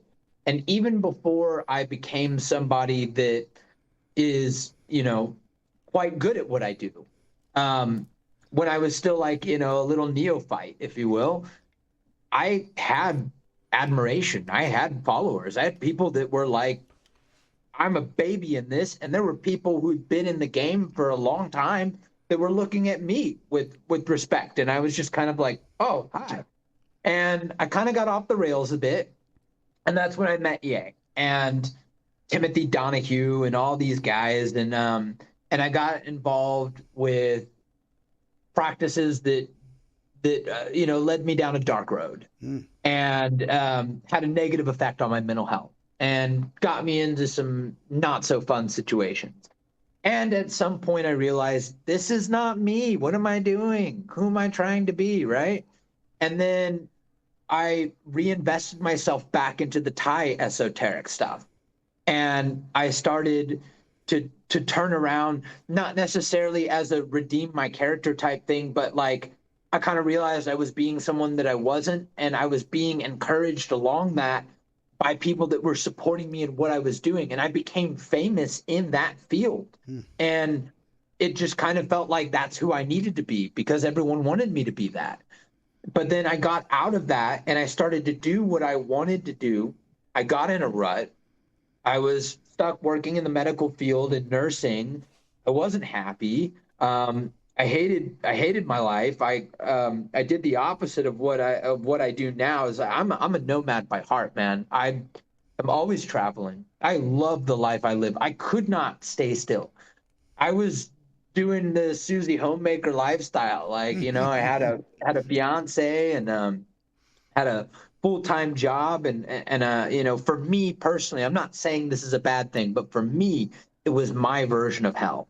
And I finally I pulled the cord and I moved to Thailand and I really threw myself into all of this and I became more successful than I'd ever been before. So much so that this is my full-time thing. And I'm so fulfilled. I am beyond happier than I could have ever imagined being in my life. I'm expecting one day to wake up and this be a dream. You know what I mean? Like I'm fulfilled, man. I'm living a life that I never thought I could have. And I love it. That's amazing. I don't know if that added context, helps at all, but it can. That's the backstory, and that's where we are. I think it's all relevant too. So we were talking earlier about like, I don't want to hear anything about your dream ahead of time because we have to discuss it. That's my process. We have to do this. And what it is too is it's a collaborative thing. We're building an answer together. And sometimes I'm giving the mortar and you're giving the bricks, and sometimes it's the other way around. When we get a thing. Okay, well, long story short on that one, we got to do this because I say things and I'm wrong, and then you tell a story. Where'd that story come from? Why did that even come into your head? Well, something we've been doing brought us to that point where that needed to be said. And I think it's all relevant to the experience if we can figure out how to fit it. So my immediate question as you started talking about that and we got more details was, at what point in that process of switching from being with the living God people, I guess is shorthand, to becoming to leaving that, at what point did that third dream happen? Was it before leaving or shortly after? It was like right around. So the fallout of that whole lifestyle, that whole situation lasted for a period of time. Mm-hmm. And it happened, that last dream happened like somewhere during the fallout. Okay. So it was in that period, but that fallout period was like a year long. Fair enough. Yeah. It can be hard to, well, you have a whole life and that life is ending. because you're going to now start to do something else. And there's multiple elements of there's what you're doing for a living. And then there's not just you, it's a generic you. What you're doing for a living, how to earn sustenance and a roof over your head, where you're doing it and who you're doing it with. And that can be, friends and family, but it's often primary relationships is who you're with, where you're living, location. It can be good or bad. You can have location-based benefits and negatives. But then also what you're doing to sustain yourself and whether that is inherently fulfilling, whether it's a struggle, whether there's conflicts at work, whether it's you lose a job or you're feel like you're not making progress in a job. There's all these different layers that go with those things. So you're dealing with all of that in this disentanglement. There's analogies to war and apocalypse in the dissolution of those type of things as well. There's as we were saying before, there's a death of your old self. There's right. There's the end of living a particular way is like that is your, we describe where you live, who you live with, and what you're doing for sustenance, which daily routine. You go to work, some people live in a van by the river and they fish. That's their sustenance. So it doesn't have to be a workaday job. But let's say you're no longer satisfied with that thing, or it blows up on you for another reason and you're thrust out. A lot of people get thrust out. They hang on too long into something that's not working and it falls apart and they're like, well, now what am I going? Well, you're going to die or you're going to do something else. Most people don't choose to die. They let that world die and they move on to a new world, even if it's all in the same world. We use these worlds, but it's that bounded experience, that category group that, so there's something going on in there of like, when you were describing it, you said you were a practitioner in a way. So I would imagine you were, doing rituals or whatnot and acquiring skills, demonstrable skills or abilities or different things. And that seems very analogous to the cylinder type of thing is that, you take this, whatever it is, and you put it in you so that you can then do something with that knowledge, information, training, however it might work. So in this period of your time, of your period in your life, it seems like you were, in the dream, how did you respond to or plan to handle the war apocalypse situation? What was your thoughts on that? Or did you not have any? So I had this feeling that, I was going to rush out and face, whatever it was that was happening. But then there was this kind of reality check of what can you even do? It's already done with. There's no one man becomes, Jean-Claude Van Damme here. There's no, you're not the hero of this story. You're thrust into this whole experience and you're part of it, same as everyone else. You're no more special, no more gifted. We all got fucking cylinders, man. We're all doing this, journey together. What are you gonna do, man? This world is ended. So it was I wanted to rush out there and do something, but it was that realization of what I just explained, and also what am I actually gonna do? There's no a horde of goblins in front of me to fight. It was just I remember just staring out at this barren landscape, and I was how are you gonna fight that? What are you gonna do? For sure. Oh, and that's the other thing I was gonna say too. So this is you're stretching my brain here, and I love this. I love getting thrown curveballs, and it makes it very difficult, but also very exciting. It's very nice. I found a new cylinder. But typically, what we do, when I have a guest, they tell me more of a narrative. I was here. I saw that. Then I did this, and that happened. And we get a narrative. And I haven't really asked you for that. That's typically something I do. I'm working at it from the other angle. Okay, let's look at these, because there were only 3. If there were dozens of them, we may have more of a pattern to work with. But we've got a very small, contained chunk of these things. So what So I'm struggling with it, which is fantastic. That's actually fun. So I'm looking at the idea of your first inclination was to fight, to challenge the death of this thing. And there are times when we don't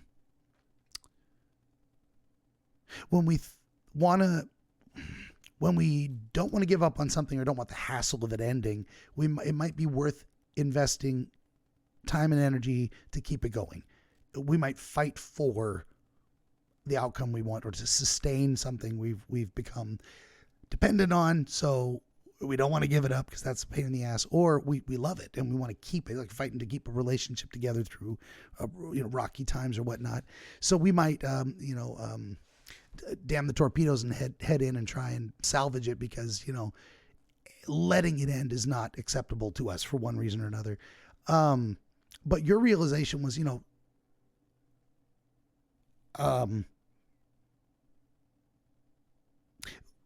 I guess broad strokes, that there really was nothing you could do, that there was no, as you said, army to fight in front of you that you could physically get your hands on. It was just a thing, and that thing was happening.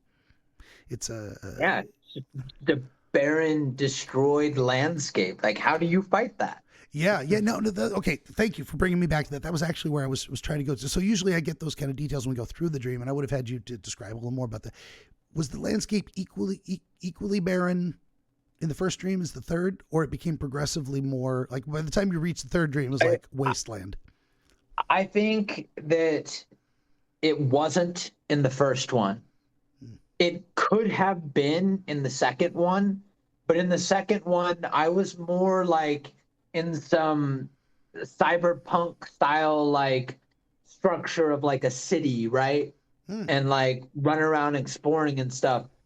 And the third dream, where I had this realization of like the state of the world and the war and everything, I feel like that was the first time I actually stepped foot out of the city.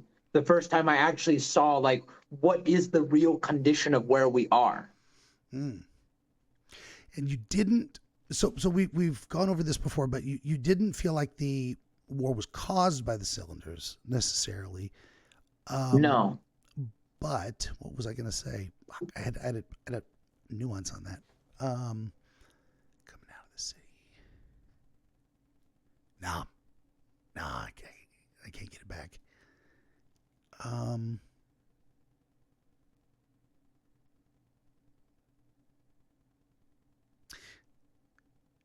No, you know what? Now all of a sudden, I don't know why, and it's apropos of nothing. But I just watched the season finale of season 2 of Solo Leveling. I don't know if you're watching the anime. Oh my gosh, I am like, I know some people will say, certain things about isekai style, like, animes, but like Solo Leveling is my number one favorite anime of all time now. It's really good. Season 2 was even better. No spoilers. Yeah. Oh, Bleach, for the longest time, Bleach was my all-time favorite. Also a good one, yeah. Which kind of, Bleach was my all-time favorite. If you're a bit of a, let's say an exorcist practitioner, you're like, well, I can imagine myself, defeating these evil spirits with a sword too, with magic sword. Why not? For the longest time, I resisted watching Bleach because I'm like, I'm not going to watch any of the most popular anime. I'm not watching Naruto. I'm not watching One Piece. I'm not watching any of them. I'm like, I'll give Bleach a try. And it was good. I enjoyed it. Very good storytelling. I'm a big fan of the I'm going to work harder to get stronger. And then there's the escalation. I love that. It goes all the way back to Dragon Ball and before.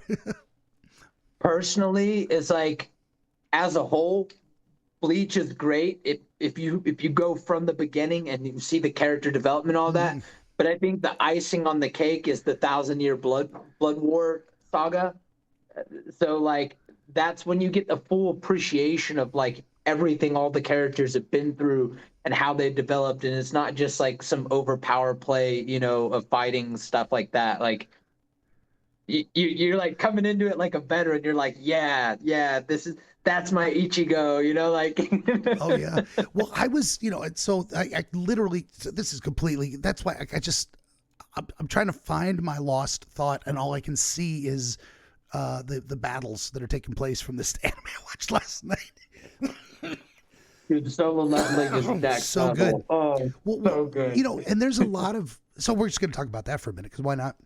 Yeah, why not? Fuck it. We'll come back to the dream, I promise. But what I love about that is that there's so many animes that have done, there's so many bad animes that they try to do the formula, but they don't give the characters aren't written well, that they're not interesting, the progression, the reason they're fighting is stupid.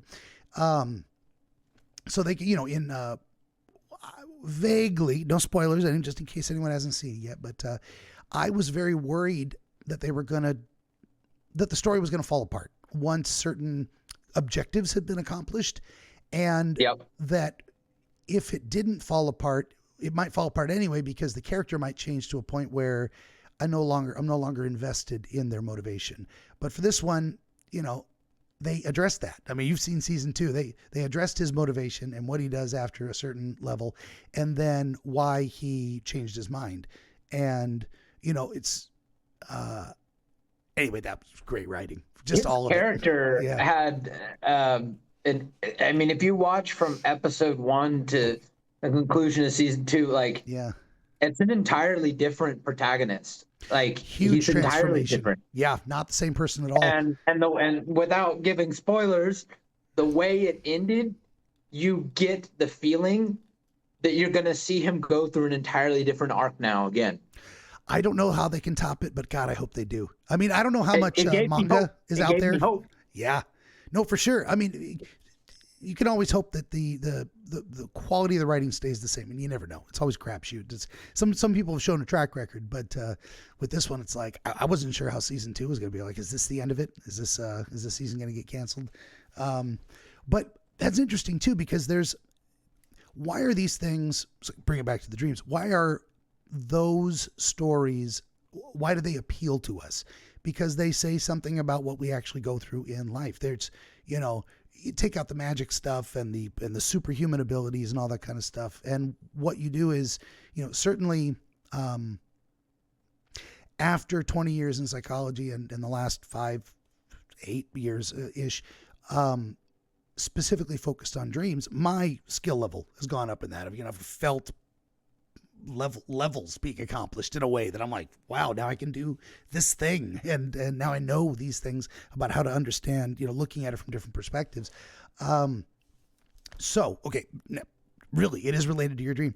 That is, there's a strong analogy to that kind of thing too with these cylinders, and we discussed it as acquiring information and skill, specifically the ability to practice certain things, and it very much feels like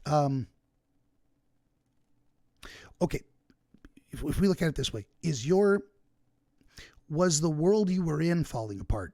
Was there internal battles in that world, and that's part of why you left? Was there an apocalypse of that world, of that community? What's kind of ironic about that is I got fed up, not necessarily with the community itself, though the community was not good for me, you know, overall, like mental health wise. But what I got fed up with had to do with, you know, my external situations and how all that was affecting me. And once I left, that community, unrelated to me in any way, shape, or form, ended up imploding on itself. I mean, people who were involved with it went to jail. They got in trouble. Yeah. They got caught up in some really bad stuff that I had no connection to, but it was just kind of ironic that it was like when I left, because my own life was imploding, they all imploded together. Mm. You know, Interesting. It was crazy. Yeah. So we have two different possible analogies. I mean, okay, the reason I lean towards the apocalyptic, so I don't even know where to start with some of these things. I have so many ideas, and they're trying to phrase it just right. Is sometimes prophetic dreams are accurate intuitions, and it isn't that everything word for word, scene for scene comes out of the dream and happens in real life. Now, I did have one friend that told me that is exactly what happened to him, and I believe him. But very often it'll be like we'll know something's coming because we sense it. We can see it because we have we can see the future because we have experience. We know the patterns. Sometimes we don't know that we can see what's happening. So where's all this going? It's possible, and you can tell me if this resonates, that, you know, you may have left for personal reasons, but you may have also seen that an apocalypse was coming for this group, and that there was nothing you could do. You wanted to charge into battle, but there was nothing to fight. There was nothing you could get your hands on. There was no saving this world that you had been a part of. That's one angle. And the other angle is that may have been an analogy to your life, more specifically, of like, there's nothing I can do. There's a war going on around me. There's a collapse. There's an apocalypse of my personal sphere of how I'm living and with who and how and what I'm doing. And where I'm at, and that can't be saved. There's things we can fight and things we can't. There's things that are material and immaterial, and so there's no beating up, a job that doesn't exist, or a relationship that the other person doesn't want to maintain, or there's a lot of things we can't fight because they are what they are. We get older and we slow down. You can't really fight it. It is what it is. We're all gonna die. So looking at those two possibilities, I don't know if they both seem relevant, or neither one, or one not the other. I think there's certainly, possibility, but what was, the most, comical aspect of it was that, they didn't realize what was going on with me in my life. They didn't realize that I was imploding. And when the fallout all kind of happened, I pretty much just ghosted everybody. Like, I just dropped out. And, it was not like, we had personas online, our faces, we had books that we were writing, all this type of stuff. So, there was something tangible to your character, but as far as real names, where you lived, all of that, a lot of it was all kind of shrouded in, secrecy to an extent. I mean, everyone knew where EA lived in Utah, but like nobody knew his actual address, stuff like that. So it was like, Gotcha. there was kind of like this level of like, even if somebody wanted to just straight come to you, unless you'd already met up IRL, they aren't really going to know where you are. Mm-hmm. And so when I ghosted everyone, it's not like anybody could have just dropped in and, checked on me anyway. But what was happening with them as well, nobody saw it coming. They were on like a successive track of like just leveling up. And, I mean, it's public knowledge. So it's like, it's not like I can't say this, but like EA got caught with a bunch of meth, and like, it's like, it was like Sure. it was a whole thing. And then there was like one of the other guys who was involved with it was like grave robbing, and like he got in trouble for that. And then like one of the other guys, he basically got caught like doing a Ponzi scheme, and so it was just like, it's like nobody knew all of that stuff was happening, and they were making money, and the network was growing, and it was going up. And then it all just kind of fell apart. And Wow, yeah. all of those individual people, probably didn't even know what the others were doing. Okay. Yeah. So that the progression across the dreams. So by the time you get to the end of an experience like that, I mean, it may have been intuitive. Like, you may have harvested from that world everything you could out of the. I gained so much from them. I really did. For sure. But then maybe part of your intuitive sense of it was like, well, now this place is barren. Now this, in a barren place, it offers no sustenance. It's not a place you can live. It's not there's no food and water. There's nothing to build a shelter out of. You can't have an existence in a barren place. It has to have its own natural life going there for you to get something out of it. So there may have been something along those lines. And then the fact that dreams just stopped and it's been a long time is like really suggests that it was representative of that time in your life when they did occur, at the beginning of a spiritual journey, the participation in it, and then recognizing that there was an end coming, whether or not you could articulate it when you were awake or not. I mean, that's another question I was going to ask you too, as well, is did you wake up from, say, specifically the third dream with any intuitive knowing about some of it, or was it just a complete baffling mystery? What did you? Completely baffling mystery. Okay. I mean, this is the first time, in conversation with you that I've made any kind of connection to it, remotely being related to anything in my actual life. Okay. That's when I had these dreams. Yeah. Well, I mean, this is, you're good at what you do, man. Oh, thank you really you. are. Because I wasn't going to ask, but I'll take it. Yeah, no, it's true. I'm a bit mind blown, but any of these dreams, that I had, like, I just remember them being like some bizarre sci-fi, like each time it was like, okay, like, when am I going to go back to that place? Yeah. I haven't had that, that sequence of dreams in years, but I've always wanted to go back, and I've tried to, like, obsessively focus and envision on that world when I go to bed sometimes, and I've never been able to go back. I've never been able to kick that dream into gear again. Yeah, that's why people have asked me if, like, what do you think of dream programming? Like, well, I think it works for some people, but I couldn't teach you how to do it, and I don't understand. It doesn't work for me. I don't even tried to go remember back to that dreams. world. Yeah, I kind of envy people that are lucid dreamers. They're like, "Oh, I'm dreaming. Let's go back to that world," and then they do. I'm like, you bastards. I mean, but that's the thing, is I can lucid dream. Oh, wow. Yeah. Very, very good at lucid dreaming.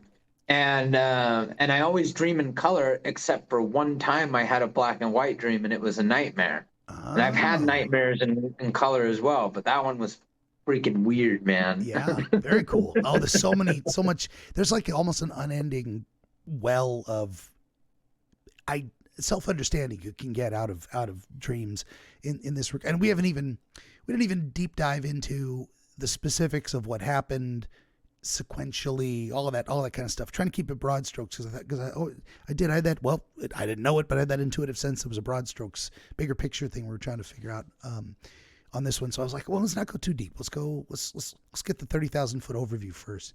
I'm going to say something too. There's a lot of possibilities. One, discussing this with me and having this experience we're having together, that dream may come back. You may pop back into it to have a look around. That may now become possible because you've explored it a little more fully. You've brought the subconscious meanings into more conscious analysis. Or the other thought that I had was these returning to that world specifically may be impossible because it is closed, because you've left it behind.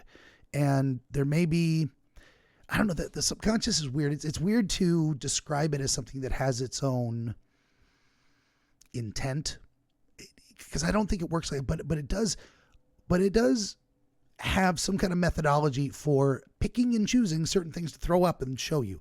And they're always, man, those cylinders were so cool. Yeah. Maybe you need to get a hold of Elon and be like, okay, hear me out. Cylinders. Maybe you can do something like that, or some other guy. But he's working on the Neuralink thing, which I don't know how I feel. I don't know how I feel about that. If it can help blind people see and paralyzed people walk, that's fantastic. I don't know if I want to chip in here just connected to the internet.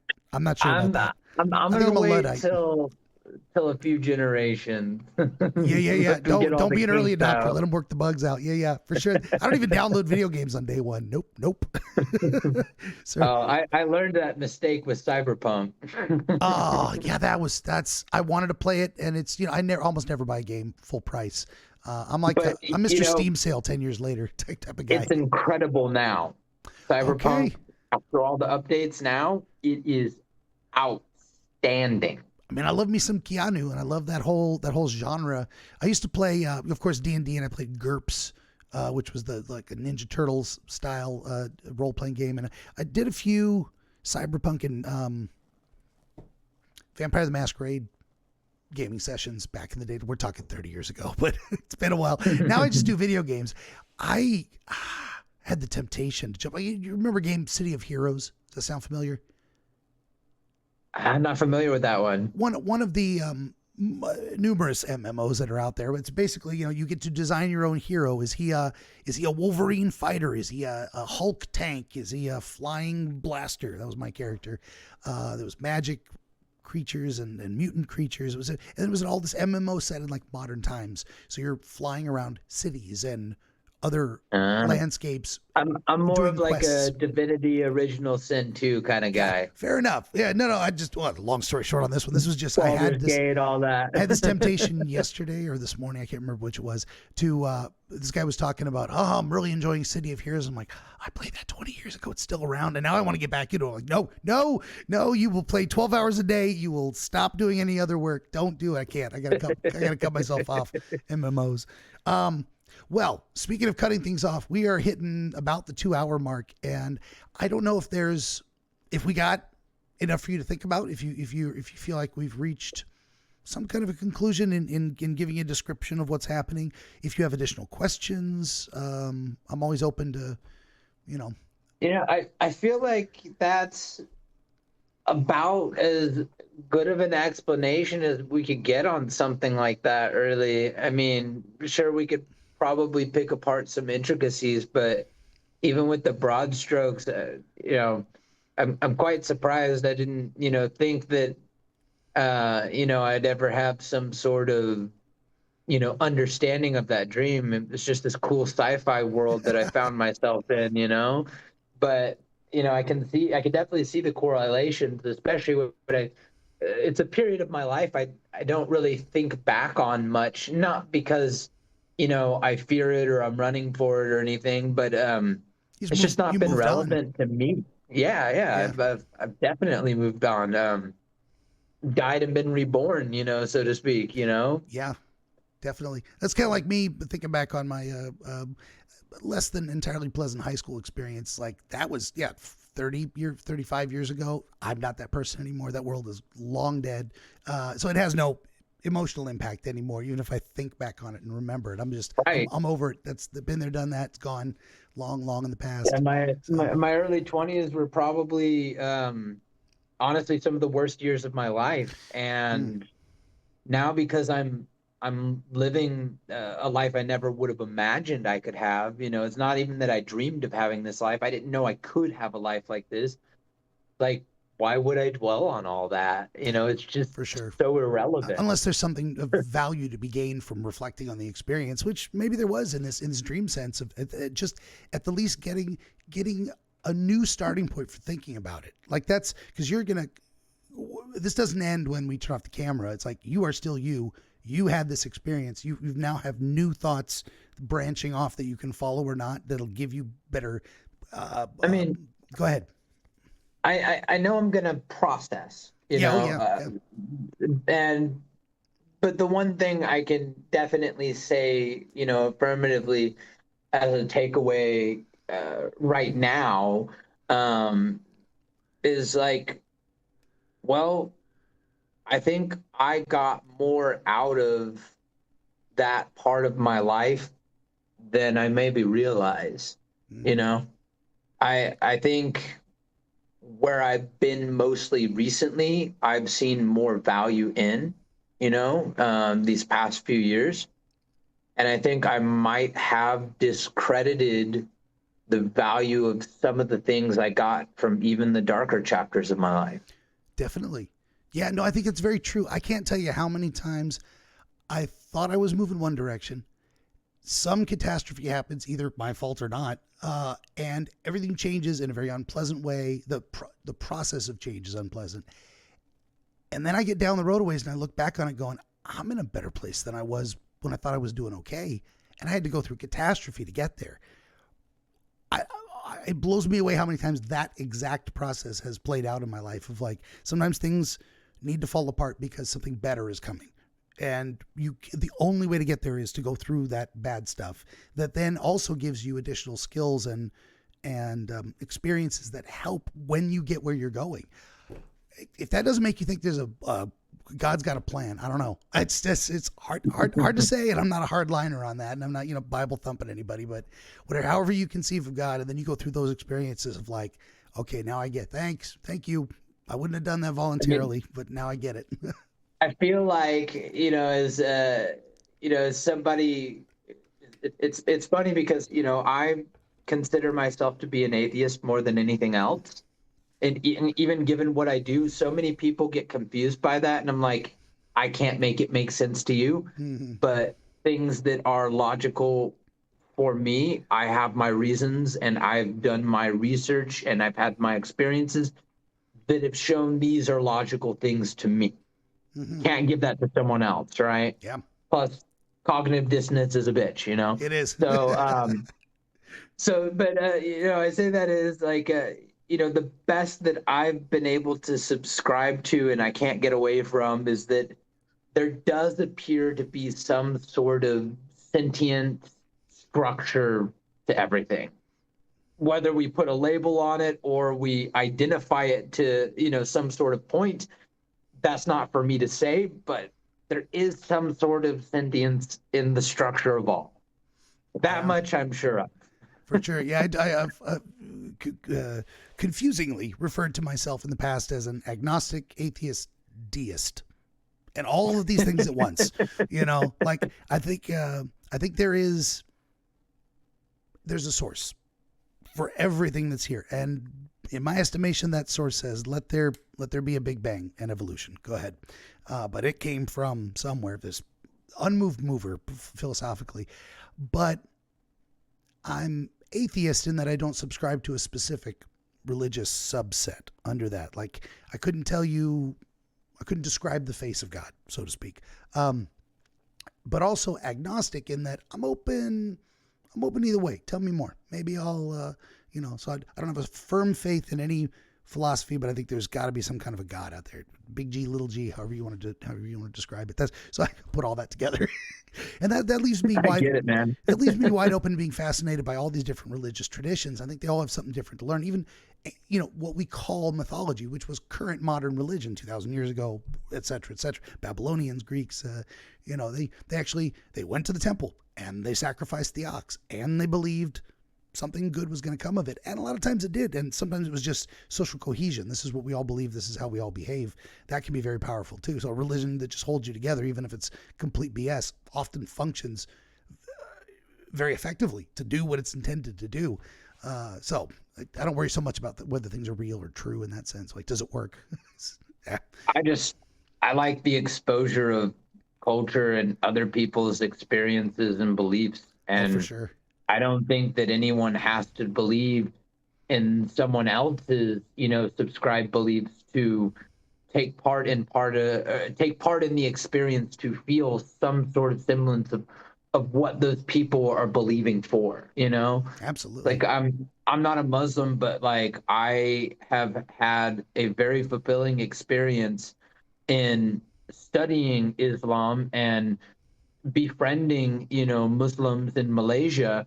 And I don't believe personally in really that as much as Christianity or Judaism or anything else, but like sign me up for diving in and learning more. For sure.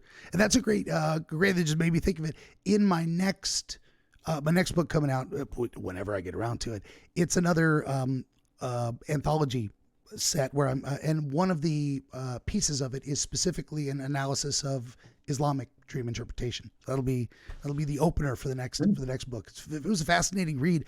A lot of historical figures I had to look up. So that's, what are you doing, Kat? She's having a hard time over there. That's okay. She'll figure it out. Well, if you feel like we've gotten as good of an answer as we're going to get for the time being, we'll wrap it up. All right. All right, good deal. Well, then I will say to the audience out there, this has been our guest dreamer Sadhu Da from Thailand, where he's a professor of Southeast Asian occult history and practice, or an ajarn, as they say there. You can find him at thesadhuda.com. He's got links to his YouTube and his blog and everything at that site. That link is, of course, in the description below. For my part, let's put that down. Would you kindly like, share, and subscribe? Tell your friends. Always need more volunteer dreamers. I play video games most days, Monday through Friday, 5 p.m. to 8 p.m. Pacific. This episode brought to you in part by ABC Book 4, Oniro Chronologia Volume 2, part of a 3-volume set, soon to be expanded with the next release of an anthology of shorter works of historical dream literature. All this and more, of course, at BenjaminTheDreamWizard.com, including downloadable MP3 versions of this podcast, Encyclopedia, etc., etc. And if you'd head on over to BenjaminTheDreamWizard.locals.com, it is free to join, attached to my Rumble account. Best place to reach out to me if you have a dream to share. And after all that, I'll just say, Sadhu, thank you for being here. This has been fun, informative, entertaining, Thank you. all kinds of good stuff. And to everybody out there, thank you for listening. We'll see you next time.